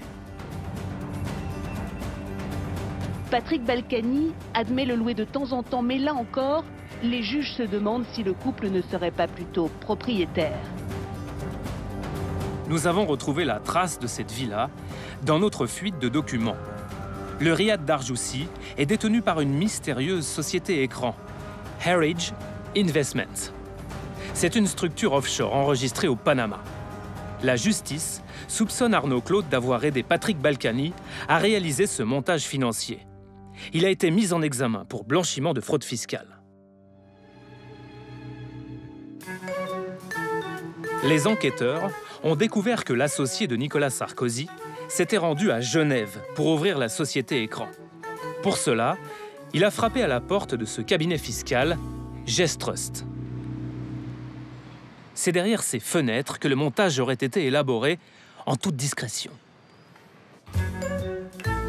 Nous avons demandé un rendez-vous à l'entreprise en vain. Alors, nous aussi, comme Arnaud Claude, nous frappons à la porte du cabinet. Le dirigeant de Gestrust aurait affirmé au juge que c'est bien Arnaud Claude qui donnait les instructions. Bonjour monsieur. Bonjour. Excusez-moi de vous déranger. La vie est parfois bien faite. Cet homme est tout simplement l'ancien directeur trésorier de la société Écran qui détenait le riad de Marrakech. Vous connaissez l'histoire? Pas personnellement. Hein? Je connais comme tout le monde l'histoire. Ouais. Vous étiez, vous, également directeur sur cette société? Non, pas du tout. Si, vous étiez directeur de cette société? Non. La société Alluge? Non, non. Ah bah si, monsieur, vous êtes monsieur Richard? Oui. D'accord. Vous étiez directeur de la société? Oui, possible. Ouais. Et est-ce que vous pouvez nous en parler? Non, pas du tout, non. D'accord. Gentiment, nous sommes raccompagnés vers la sortie. En fait, on aimerait beaucoup parler de monsieur Arnaud Claude. Voilà, ce qui nous intéresse, c'est de pouvoir discuter de ça. D'accord. Merci beaucoup, monsieur. Merci. Au revoir. Au revoir. Poli, mais pas très coopératif. En Suisse, on n'en saura pas plus. Pourtant, Arnaud Claude serait un des hommes clés dans l'affaire Balkany. Dans la nouvelle fuite de données, nous découvrons un document compromettant, jusque-là inconnu des enquêteurs. C'est un mail envoyé par le cabinet suisse à Mossack Fonseca, la firme panaméenne qui a enregistré la société Écran, détentrice du riad. Dans ce courriel, daté de 2014, Gestrust désigne noir sur blanc comme administrateur de cette société le cabinet d'avocats Claude et Associés. Nous avons sollicité à plusieurs reprises Arnaud Claude pour lui montrer ce document. Aucune réponse. Alors, par un petit matin de février, nous nous rendons à son cabinet. Bonjour, maître Claude. Le voici, sur le pas de la porte. France 2. Je suis désolé de venir vous voir devant chez vous. Monsieur Claude, j'ai une question à vous poser sur votre rôle dans la création de la société de monsieur Balkany. Monsieur Claude? Visiblement, ce n'est pas le bon moment. Tentons à nouveau notre chance au retour de la pause déjeuner. Bonjour maître Claude. Pardon d'insister un peu, mais on parle de plusieurs millions qui auraient échappé au fisc derrière une société Écran. Je voulais savoir si vous reconnaissez votre rôle dans la création de cette société Écran qui détenait la villa de Marrakech. Vous ne comprenez pas dire les choses. On parle de plusieurs millions d'euros dissimulés au fisc, c'est une affaire importante. On a un élément nouveau une lettre de la société Gestrust qui vous désigne comme l'administrateur de cette société Écran. Est-ce qu'on peut vous le soumettre, monsieur Claude?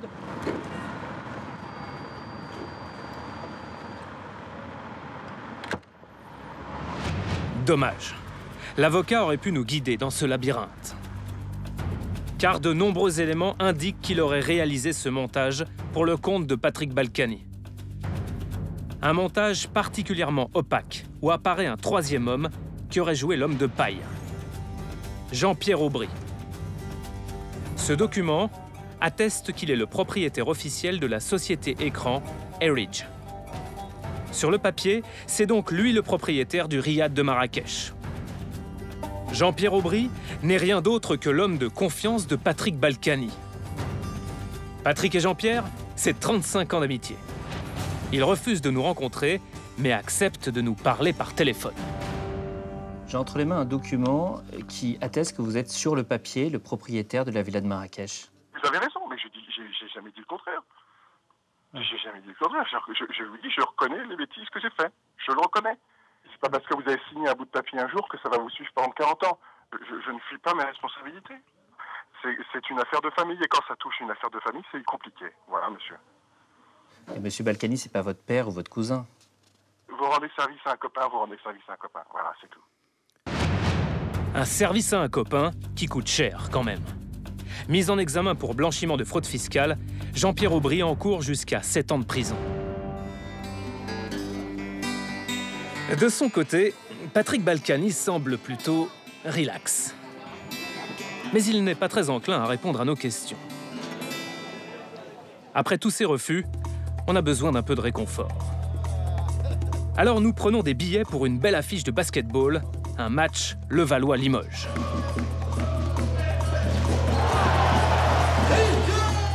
Jean-Pierre Aubry est là, très impliqué dans son rôle de président du club de la ville. Tiens, Patrick Balkany est présent, lui aussi, dans le carré VIP. La partie va être serrée. Cash et les Balkany, c'est, comment dire, une vieille histoire d'amour.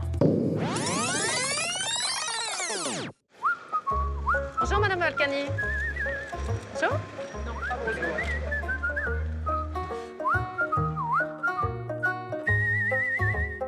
S'il était prouvé que BAT, le groupe BAT qui paye ce déjeuner, pratique la fraude, l'évasion fiscale vers les Pays-Bas. C'est le problème de l'ensemble des sociétés qui travaillent partout.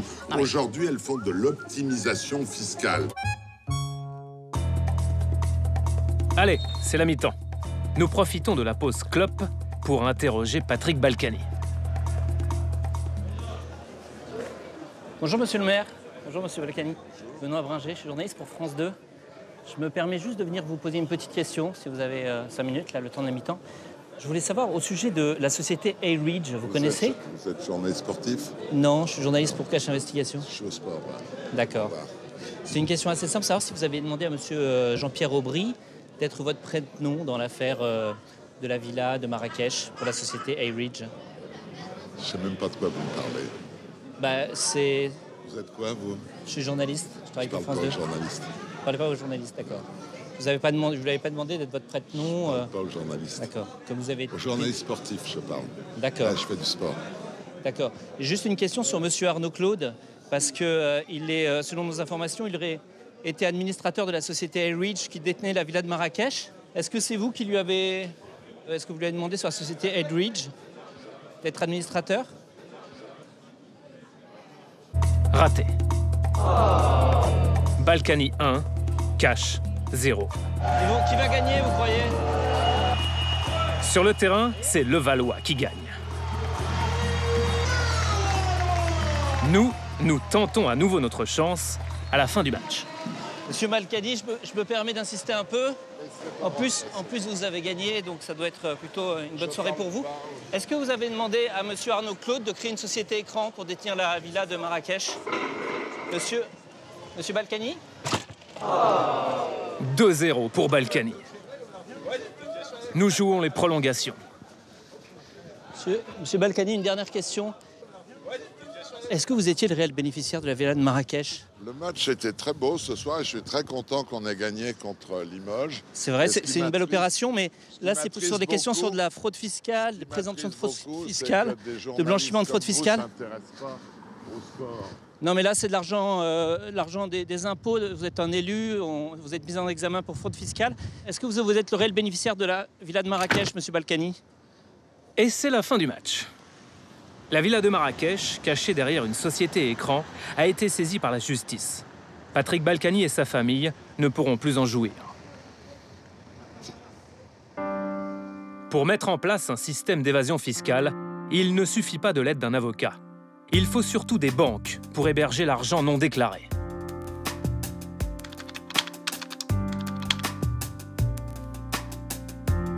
On savait que certains établissements avaient aidé leurs clients à échapper à l'impôt. Grâce à nos données inédites, nous découvrons que les banques l'auraient fait de manière industrielle. BNP Paribas, UBS, HSBC, Crédit Agricole, Société Générale, Crédit Suisse. Selon nos données, toutes ces banques ont créé elles-mêmes des sociétés pour leurs clients dans les paradis fiscaux.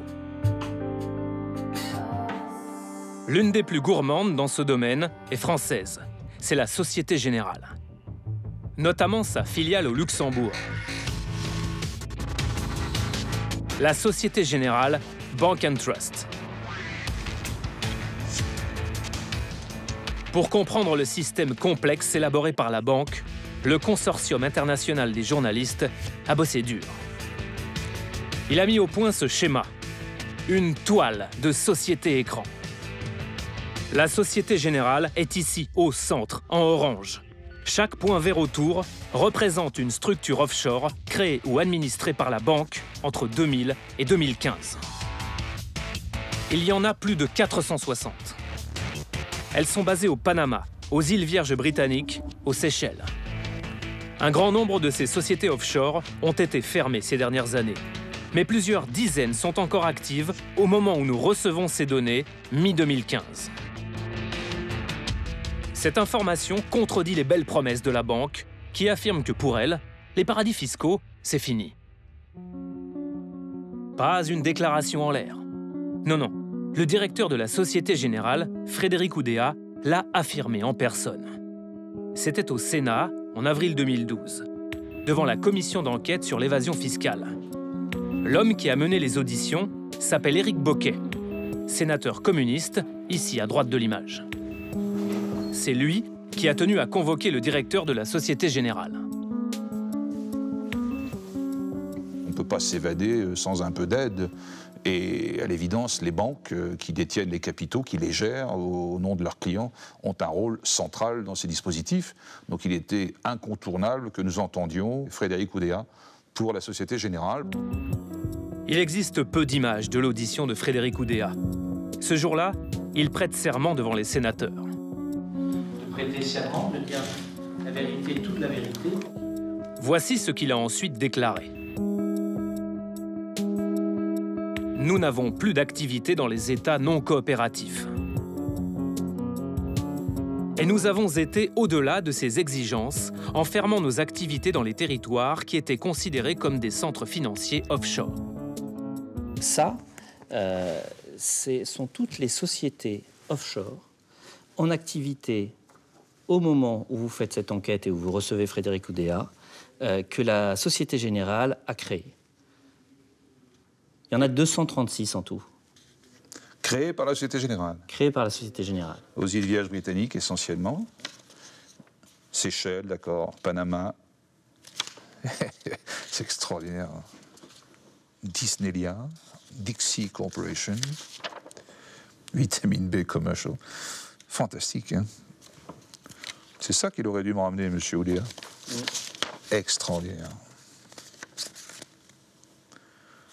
Il n'y a pas que du sable blanc aux Seychelles. Non. Comment vous avez vu ça?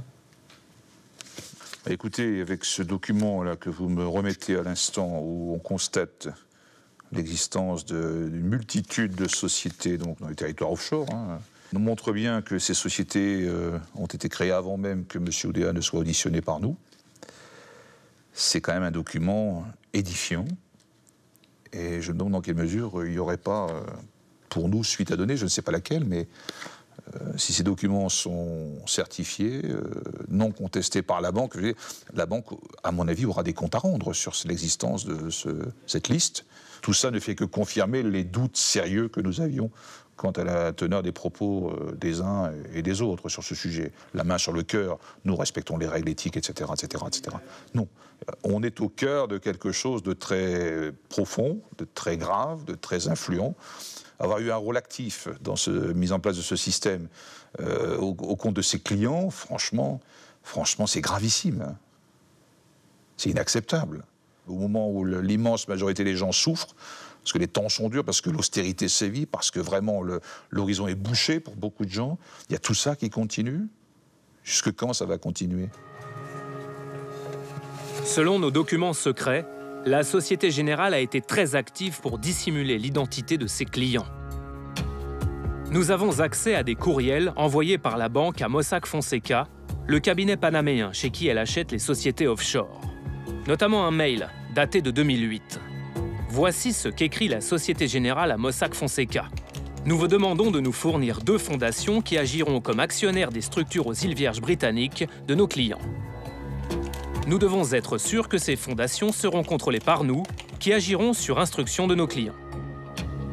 Mossack Fonseca s'exécute et crée 2 structures au Panama, Valvert et Rousseau. Derrière se cache en fait la Société Générale qui les utilise pour piloter une grande partie des sociétés écrans. Grâce à ce système, la Banque française a pu contrôler dans le plus grand des secrets un réseau de sociétés offshore pour le compte de ses clients. L'ancien inspecteur du fisc, Roland Veilpeau, a passé une partie de sa vie à lever le voile sur le rôle des banques dans l'évasion fiscale. Nous lui montrons le réseau de sociétés écrans que nous avons établi, mais aussi un autre courriel qui figure dans nos données. Cette fois, il date de 2009. Voilà ce qu'on peut lire dans un mail interne de Mossack Fonseca, toujours le cabinet d'avocats panaméen qui a créé les sociétés offshore de la Société Générale. En ce qui concerne la copie des passeports des propriétaires, donc les clients de la Société Générale, n'y pensez pas, la Société Générale ne donnera jamais leur identité. Oui, c'est totalement illégal et c'est contraire à toutes les règles mondiales du droit bancaire. La règle de base que toute banque doit respecter aux États-Unis, en France comme ailleurs, c'est Know Your Customer. Oui, connaissez vos clients. KYC. Là, c'est clair que si vous aviez tout ça comme preuve, c'est clair que les dirigeants de ces banques passeraient un mauvais quart d'heure parce que c'est contraire à toutes les règles françaises, européennes et mondiales au niveau de la banque. Vous imaginez bien qu'on a voulu interviewer la Société Générale. Pendant des semaines, nous avons appelé la banque.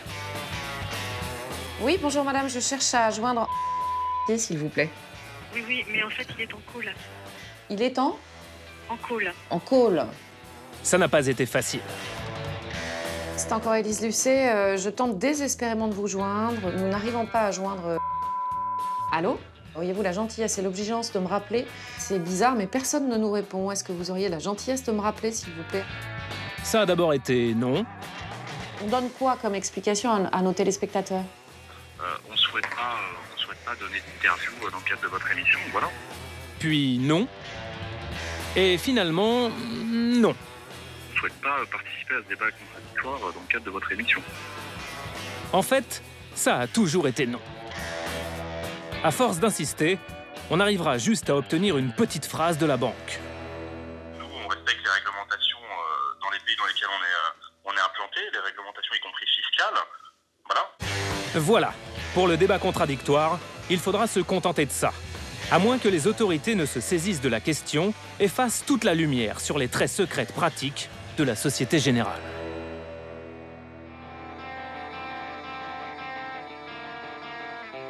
Les sociétés écrans permettent de faire de l'évasion fiscale. Mais parfois, c'est encore plus grave. Elles sont utilisées pour blanchir l'argent de la corruption. Au cours de notre enquête, nous découvrons qu'une grande banque européenne a utilisé des sociétés offshore qui auraient permis de blanchir la fortune suspecte de l'un de ses clients. C'est la banque privée Edmond de Rothschild, un groupe suisse qui gère des dizaines de milliards d'euros de fortune privée. Le groupe a à cœur de prodiguer à ses clients, privés et institutionnels, des solutions sur mesure. La gestion des comptes de riches clients, c'est un peu une affaire de famille à la banque Rothschild. Audace et innovation caractérisent également Benjamin de Rothschild, qui développe au sein du groupe des services de pointe en gestion de risques financiers, avant de succéder à son père, Edmond de Rothschild, en 1997. Vous ne connaissez pas Benjamin, mais vous connaissez sans doute sa mère, la baronne de Rothschild, et ses célèbres bonnes manières. Madame, comment doit-on vous appeler? Écoutez, nous sommes à 11h du matin, vous m'appelez madame. À minuit ce soir, peut-être que vous aurez le droit à Nadine. Hein? Voilà, non, appelez-moi madame de Rothschild. Ok, pour nous, ce sera Nadine. Eh bien, sachez, Nadine, que les manières du groupe Edmond de Rothschild ne semblent pas toujours conformes aux obligations de bonne conduite des banques. C'est un document ultra confidentiel qui nous a mis sur la piste, et lui ne vient pas du Panama. Nous ne pouvons vous révéler sa source. Disons qu'à la faveur de vents favorables, il a atterri sur notre bureau. Ce document provient de la banque privée Edmond de Rothschild, Luxembourg. Il détaille les montages réalisés dans les paradis fiscaux pour héberger la fortune d'un de ses gros clients, un ancien haut fonctionnaire d'Abu Dhabi. Le voici, au centre. Il s'appelle Radhem Al-Kubaisi. Pendant longtemps, l'homme a eu 3 vies. Haut fonctionnaire respectable, il est directeur d'un fonds souverain d'Abu Dhabi. IPEC, empowering our future. iPic, pas une petite boutique. Non, non, un gros machin qui investit pour le compte de l'État les milliards du pétrole d'Abu Dhabi. iPic est l'un des sponsors du Real Madrid. Businessman influent, voici Radhem Al Kubaisi avec les stars du club espagnol, Karim Benzema ou Cristiano Ronaldo. Ah, on allait oublier. Radhem Al Kubaisi est aussi un jet-setter bien connu des boîtes de nuit de la Côte d'Azur où il possède une luxueuse villa. Ça, c'est pour le côté pile. Car côté face, son nom apparaît dans une grosse affaire de corruption. Radhem Al Kubaisi est soupçonné d'avoir perçu des rétrocommissions quand il était patron du fonds souverain d'Abu Dhabi. Suite à ces accusations, il a dû quitter son poste fin 2015.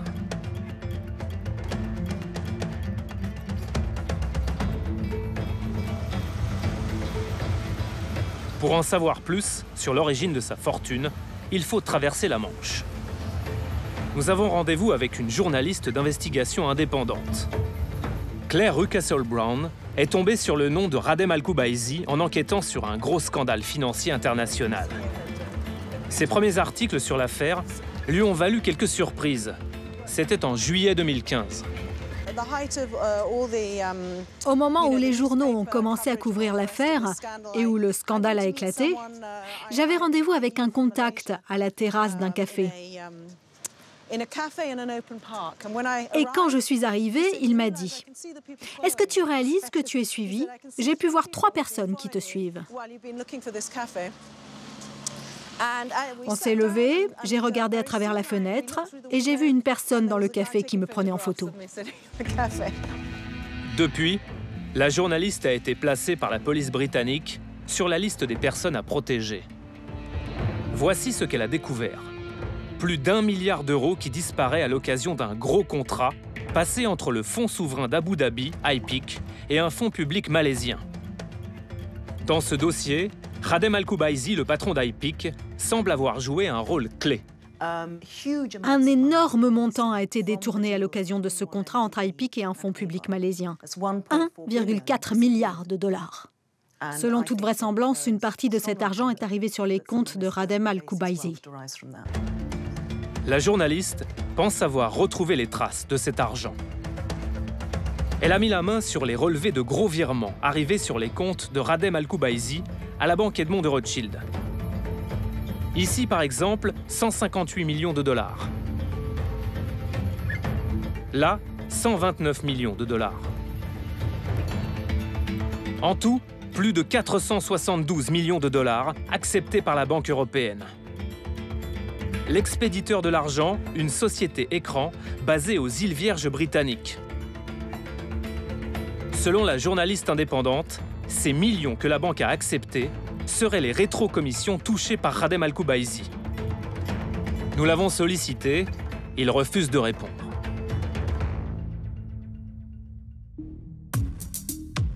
Grâce aux documents internes de la Rothschild, nous découvrons que la banque ne s'est pas contentée d'accepter cet argent à l'origine suspecte. Elle l'a aidé à investir ses fonds dans des jets privés, des yachts, des immeubles luxueux. Mais à chaque fois, elle semble avoir pris le soin de faire disparaître Radhem Al Kubaisi derrière des sociétés offshore. Prenons un exemple. Un hôtel particulier a acheté 25,5 millions d'euros à Paris. Voici ce que révèle le document de la Rothschild. Radhem Al Kubaisi, alias CAC, est le propriétaire à 100% du bâtiment. Mais son nom est caché derrière un montage très complexe. Sans ce document, impossible de savoir que l'immeuble lui appartient.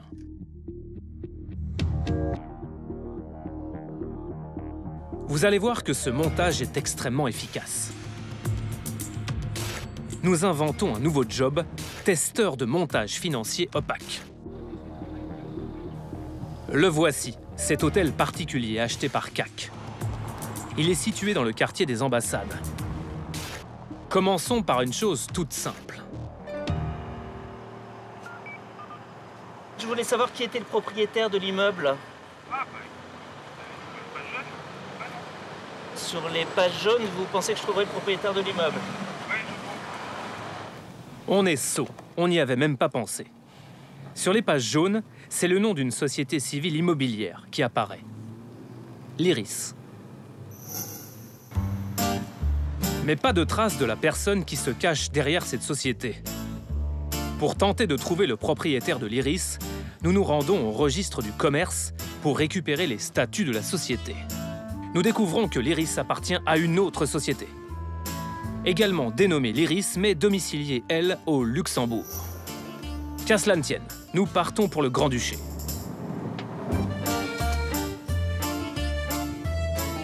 Au registre du commerce, ici, nous apprenons que l'Iris Luxembourg appartient à une autre société luxembourgeoise, Usoa, qui appartient elle-même à une autre société luxembourgeoise, Gapping Investment Holding, qui appartient, elle, Merci beaucoup. à une autre société, Ortiz Assets Limited, domiciliée cette fois au Panama. Notre voyage s'arrête là. Nous nous heurtons à l'opacité des paradis fiscaux. Sur les documents officiels, ici, nous ne trouvons que des hommes de paille.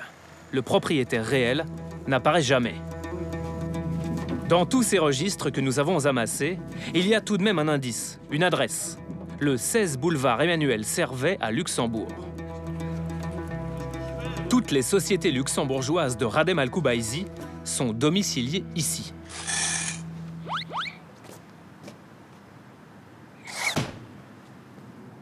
Tiens, Edmond de Rothschild. Pour tout vous dire, on n'est pas très surpris. Nous partons à la recherche des bureaux de la société l'Iris. Bonjour. Je cherche la société l'Iris.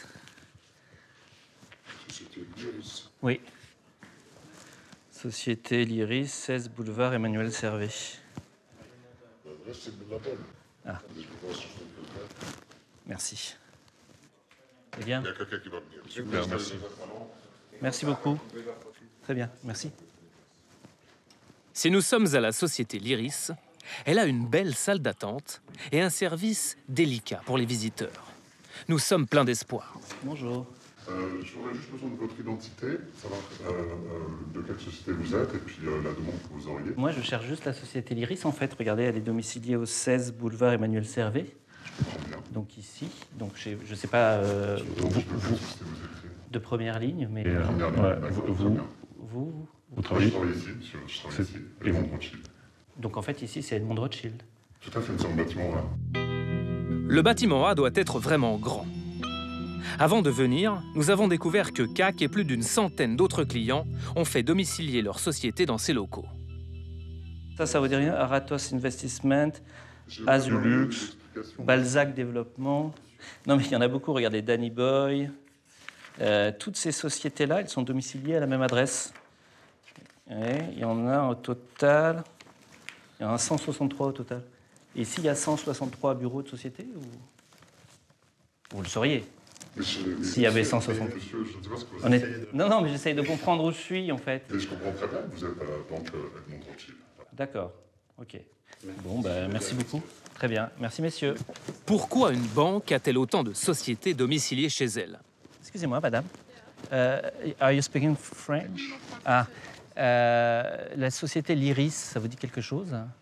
Vous travaillez pour... Ah, l'Iris. Ah, ok, l'Iris. Ça, c'est une société peut-être domiciliée chez nous. Ah. Ça, c'est une société d'un client.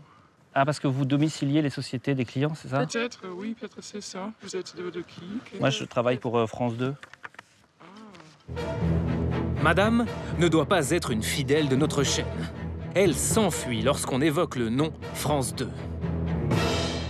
Ah, bonjour, mesdames. Dernière chance avec ces 3 employés de la banque. Je cherche la société l'Iris. Eh bien, en fait, je cherche à savoir qui est le propriétaire de... Ah bon? Bien heureusement. Ah non, mais c'est pour comprendre. Ben, j'essaye de comprendre, en fait, qui est le propriétaire. Bien sûr, je travaille pour France 2 et en fait, je cherche le propriétaire de cet immeuble. Non, Élise Lucet n'est pas cachée nulle part. Apparemment, au Luxembourg, on connaît bien Cache Investigation. que c'est vrai que ça fait 163, au moins 163 sociétés domiciliées. C'est pas des sociétés qui ont des bureaux, en fait. C'est ça pour... Non, mais si elles sont domiciliées ici, pas forcément une activité économique. On a beaucoup d'immeubles, donc... D'accord. Vous avez d'autres immeubles avec éventuellement les locaux de ces entreprises. C'est ça. D'accord. Ouais. Là, on n'est pas convaincu. En tout cas, concernant Radhem Al Khubaisi, on vous parie notre billet que la société Lyris n'a pas de bureau, ni au Luxembourg, ni ailleurs. C'est ce que l'on appelle une coquille vide. Résumons. La banque accepte pour le compte de son client VIP, CAC, des millions de dollars dont l'origine pose question. Puis, fait disparaître l'identité de son propriétaire derrière des sociétés écrans. De telles pratiques sont-elles légales?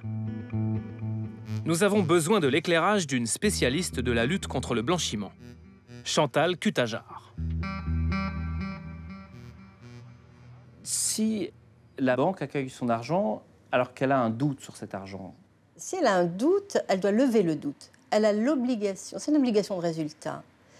Un établissement financier ne peut pas passer d'opérations douteuses. Donc, de deux choses l'une. Soit le doute est dissipé, soit le doute persiste et il y a une obligation de faire une déclaration à la cellule de renseignement financier. Si malgré cela, l'opération est passée, on peut considérer qu'il y a, le cas échéant, complicité d'une opération de blanchiment. Pour la journaliste britannique Claire Rucastle-Brown, cela ne fait aucun doute. L'établissement était au courant de l'origine douteuse des fonds. Elle a eu accès à des éléments compromettants pour la banque Rothschild. J'ai vu des éléments qui prouvent que Marc Ambroisien, le directeur général de la banque Edmond Rothschild Luxembourg, s'est entendu illégalement avec Radhem Al Khubaisi. Et ce, pour recevoir des fonds. Marc Ambroisien a reconnu que d'autres banques, notamment la HSBC, ne les auraient jamais acceptés. Marc Ambroisien dit dans un enregistrement audio que si les fonds étaient arrivés dans une autre banque, ils auraient été immédiatement gelés, pour ne pas dire rejetés. Donc, je pense que la banque Edmond Rothschild est complice d'avoir aidé Radhem Al Khubaisi à blanchir son argent en toute connaissance de cause. Au cours de notre enquête, nous avons nous aussi obtenu cet enregistrement. C'est une discussion secrète entre cet homme, Marc Ambroisien, ancien directeur général de la banque Edmond de Rothschild Luxembourg, et un connaisseur du dossier, appelons-le X. Marc Ambroisien a été enregistré à son insu. Pour protéger notre source, nous avons reconstitué la conversation. X interroge le directeur général de la Rothschild Luxembourg. Imagine, si c'était HSBC ou Barclays, ils lui font quoi, dis-moi? Qu'est-ce qu'ils lui font, HSBC Genève? Voilà, je te jure. Son argent, il ne le voyait plus. C'était tout bloqué. Non, non, moi, les 3/4 des actifs qu'il a rentrés, si j'avais pas la position que j'ai, au moins les 3/4 des actifs qu'il a rentrés, sans moi, il ne rentrait pas. Il se faisait bloquer tout de suite. Nous avons tenté de joindre Marc Ambroisien, mais l'homme ne nous a jamais répondu. Nous avons également demandé à de nombreuses reprises une interview à la banque privée Edmond de Rothschild. Est-elle passée outre ses obligations de vigilance? Aurait-elle contribué à blanchir les centaines de millions reçus par Radhem Al Khubaisi? Pourquoi a-t-elle créé des dizaines de sociétés offshore? Pour seule réponse, la chargée de communication du groupe nous invite à consulter le site internet de l'établissement. Merci. Nous apprenons que la baronne Ariane de Rothschild, nouvelle présidente de la banque, se rend à une conférence à Paris en marge de la COP 21. Je suis fière de représenter devant vous le secteur privé. Je le prends comme une reconnaissance de l'action que mène depuis des décennies notre groupe, Edmond Rothschild, acteur financier indépendant, pour protéger les ressources de notre planète et lutter contre le réchauffement climatique. Les promesses des entreprises sur le climat, ce sera pour un prochain numéro de Cash. On a déjà suffisamment de questions à poser à Ariane de Rothschild. Bonjour Madame de Rothschild. Oui. Je suis Élise Gousset, France 2. Oui. Je ne vais pas vous parler d'écologie, je vais vous parler d'économie. Vous dirigez une des banques les plus prestigieuses au monde, vous gérez des très grandes fortunes. J'imagine que vous vous assurez de respecter les règles de transparence et de lutte contre le blanchiment d'argent. C'est essentiel pour vous, non? Oui. Oui. Oui, c'est obligatoire. Et là, aujourd'hui, qu'est-ce que vous faites concrètement quand un gros client arrive dans vos bureaux, qui veut placer beaucoup d'argent? Comment vous vous assurez qu'il ne s'agit pas d'argent sale? On est obligé, c'est une obligation et de la Banque centrale et des accords internationaux de faire ce qu'on appelle les KYC, c'est-à-dire s'enquérir que l'argent provient de sources justement non sales. Qu'il n'y a pas de soupçon? Oui. D'accord. Moi, je voulais vous parler d'un de vos clients. Il s'agit de Khadem Al-Koubaïzi. J'imagine que vous le connaissez. Il a déposé chez vous plusieurs centaines de millions d'euros. Donc, c'est ce qu'on appelle un très gros client pour vous. Est-ce que vous êtes sûr qu'il ne s'agit pas d'argent sale en ce qui le concerne? Oui. Vous avez l'air d'hésiter pour me répondre. Non. Non, mais parce que comme vous me dites premièrement, il existe quand même le secret bancaire. Oui, ça j'imagine. Donc je ne vais pas commenter sur des clients que j'ai ou que je n'ai pas. Donc ça, je ne sais pas. Enfin, ça c'est des informations que vous avez d'articles de journaux, mais moi, je ne suis pas habilitée. Un petit peu plus que des articles de journaux. On a un enregistrement en notre possession. Donc, je pourrais vous le faire écouter au calme, il n'y a pas de souci. Et c'est très intéressant parce que je pense que la personne qui parle dans cet enregistrement, vous le voyez régulièrement. Il y a un membre de votre conseil d'administration. C'est quelqu'un de très haut placé, c'est pas un conseiller. Et dans cet enregistrement, il dit très clairement que l'argent de Khadem Al-Koubaïzi n'aurait jamais été accepté par la HSBC à Genève. Pourtant, vous l'avez accepté. Vraiment, ça m'étonnerait, mais... Vous êtes prête à écouter cet enregistrement avec nous? Mais je suis très surprise. Moi, je vous l'assure, je vous assure qu'il s'agit... Non, mais volontiers, d'un membre de votre conseil d'administration qui dit ça. Je suis très surprise. Je me permets, comme on a une petite chance de vous parler, parce que vraiment, apparemment, c'est très rare, on a en notre possession des documents qui viennent de chez vous et qui montrent que vous avez mis en place, tenez, regardez ici, des montages offshore qui permettent à monsieur...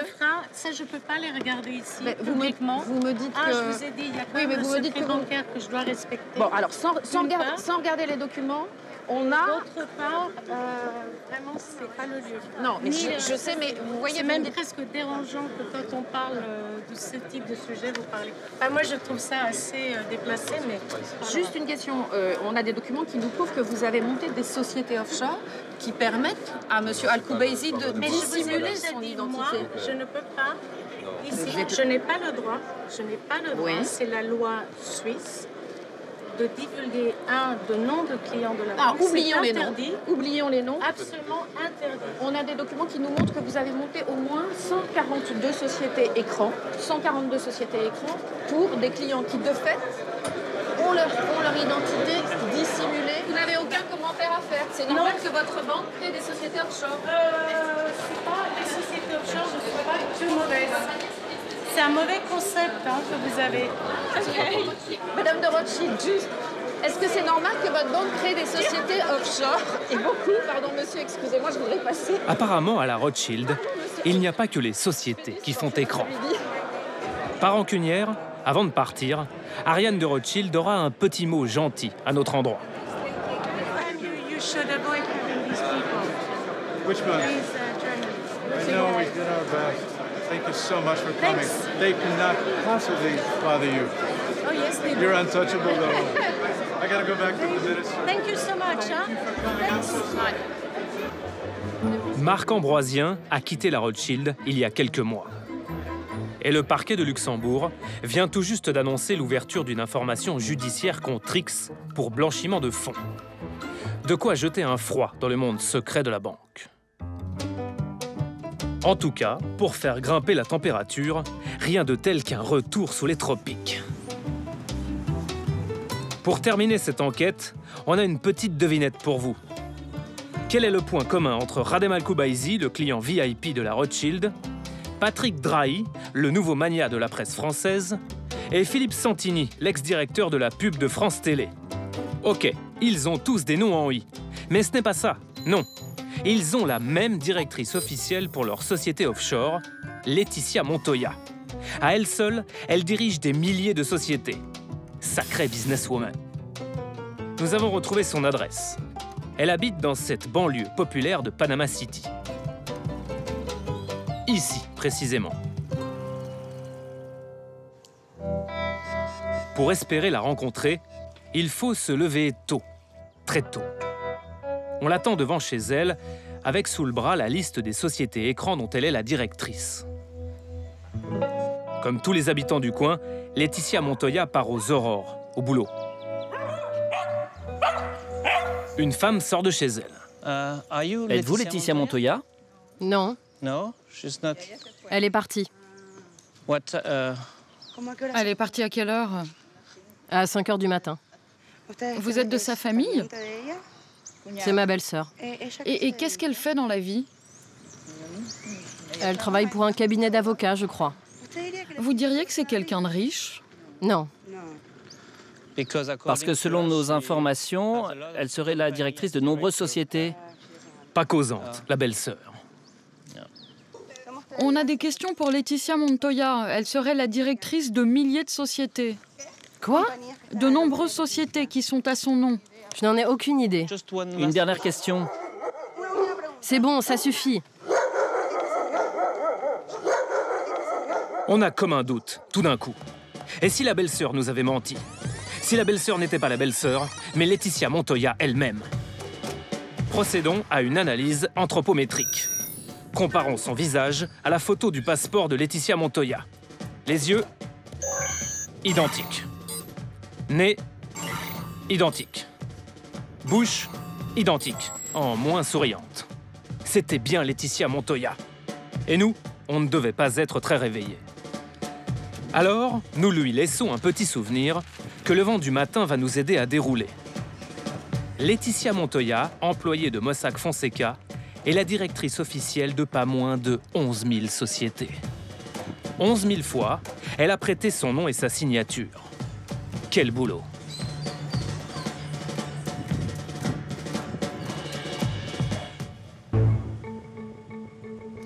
Après toutes ces révélations, nous avons beaucoup de questions à poser au cabinet Mossack Fonseca, d'où provient la fuite de documents. On va devoir faire vite. Et nous ne sommes pas les seuls. Journalistes américains, allemands, australiens, danois, finlandais, tous comme nous dans le secret de l'enquête. Nous sommes unis pour aller demander une interview à la firme panaméenne. Et nous ne sommes pas exactement les bienvenus. Vous ne pouvez pas rentrer. On voudrait voir les responsables de Mossack Fonseca. Non, c'est pas possible. Vous pouvez nous donner une raison? Si vous avez rendez-vous, c'est possible. Sinon, non. Mais vous pouvez leur dire qu'il y a un groupe de journalistes qui vient du monde entier, s'il vous plaît. D'accord, mais vous restez ici, vous n'entrez pas. L'effet est immédiat. L'immeuble de Mossack se transforme en forteresse, opération porte fermée et vigile stressé. Arrêtez vos caméras!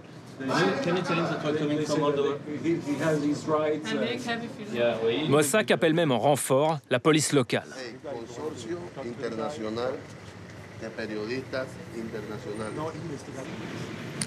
Alors, les uns après les autres, nous allons faire chauffer nos téléphones pour tenter de joindre le cabinet d'avocats. Puis-je parler à Monsieur Carlos Sousa? Peut-être pouvez-vous le déranger pendant sa réunion.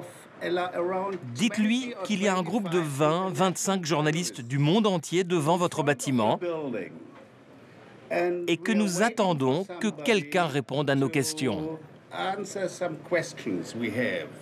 Je pense que Mossack Fonseca sait de quoi il s'agit, car nous avons envoyé plusieurs lettres. Dites-lui que nous attendons. On peut attendre une demi-heure, 1 heure, voire plus. Nous avons le temps. Nous sommes ici devant le siège de Mossack Fonseca. Et quelques minutes plus tard, Bonsoir, comment ça va? Je suis Carlos Sousa, tout le monde va bien? J'ai un communiqué que je vais vous distribuer en main propre. Tout le monde pourra le lire.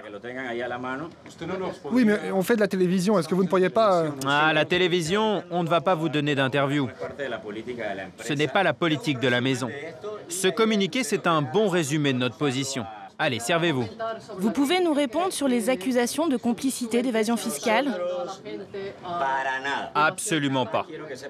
Tout est dans le communiqué. Tout est très clair. Nous n'avons jamais touché d'argent. Nous avons beaucoup de questions. Merci beaucoup pour votre temps.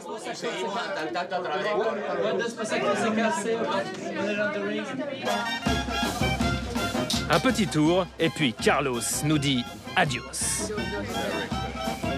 Il faut se contenter de ce communiqué dans lequel on peut lire « Nous n'avons aucun lien avec les sociétés que nous enregistrons. À l'exception des honoraires que nous touchons, nous ne prenons pas possession de l'argent de nos clients et nous n'avons aucun lien avec les aspects financiers de leur business. » Bref, ni responsable, ni coupable. Et rien sur les dossiers qui nous intéressent. Rien sur la Société Générale, rien sur Gérard Otajon, rien sur Patrick Balkany, rien sur Jérôme Cahuzac. L'entreprise va maintenant devoir se défendre publiquement sur les nombreux cas suspects contenus dans nos documents. Le lendemain de notre visite, Ramon Fonseca, patron du cabinet d'avocats, mais également ministre du gouvernement du Panama et président du parti au pouvoir, prend la parole à la télévision. Yo estoy pidiéndole al señor presidente una licencia de mi cargo de ministro consejero y de mi cargo de presidente del partido para salir a defender mi nombre, mi firma y mi país. Selon nos informations, une partie au moins des données de Mossack Fonseca est entre les mains de plusieurs États, dont les États-Unis, l'Allemagne, la Grande-Bretagne. Elle pourrait permettre de résoudre de nombreuses enquêtes en cours et de débusquer de nouveaux fraudeurs. Nous avons précieusement mis de côté nos documents et les millions d'informations secrètes qu'ils contiennent. Il nous reste toujours une question, dont l'avenir seul peut nous donner la réponse. Cette nouvelle fuite historique précipitera-t-elle la fin des paradis fiscaux ?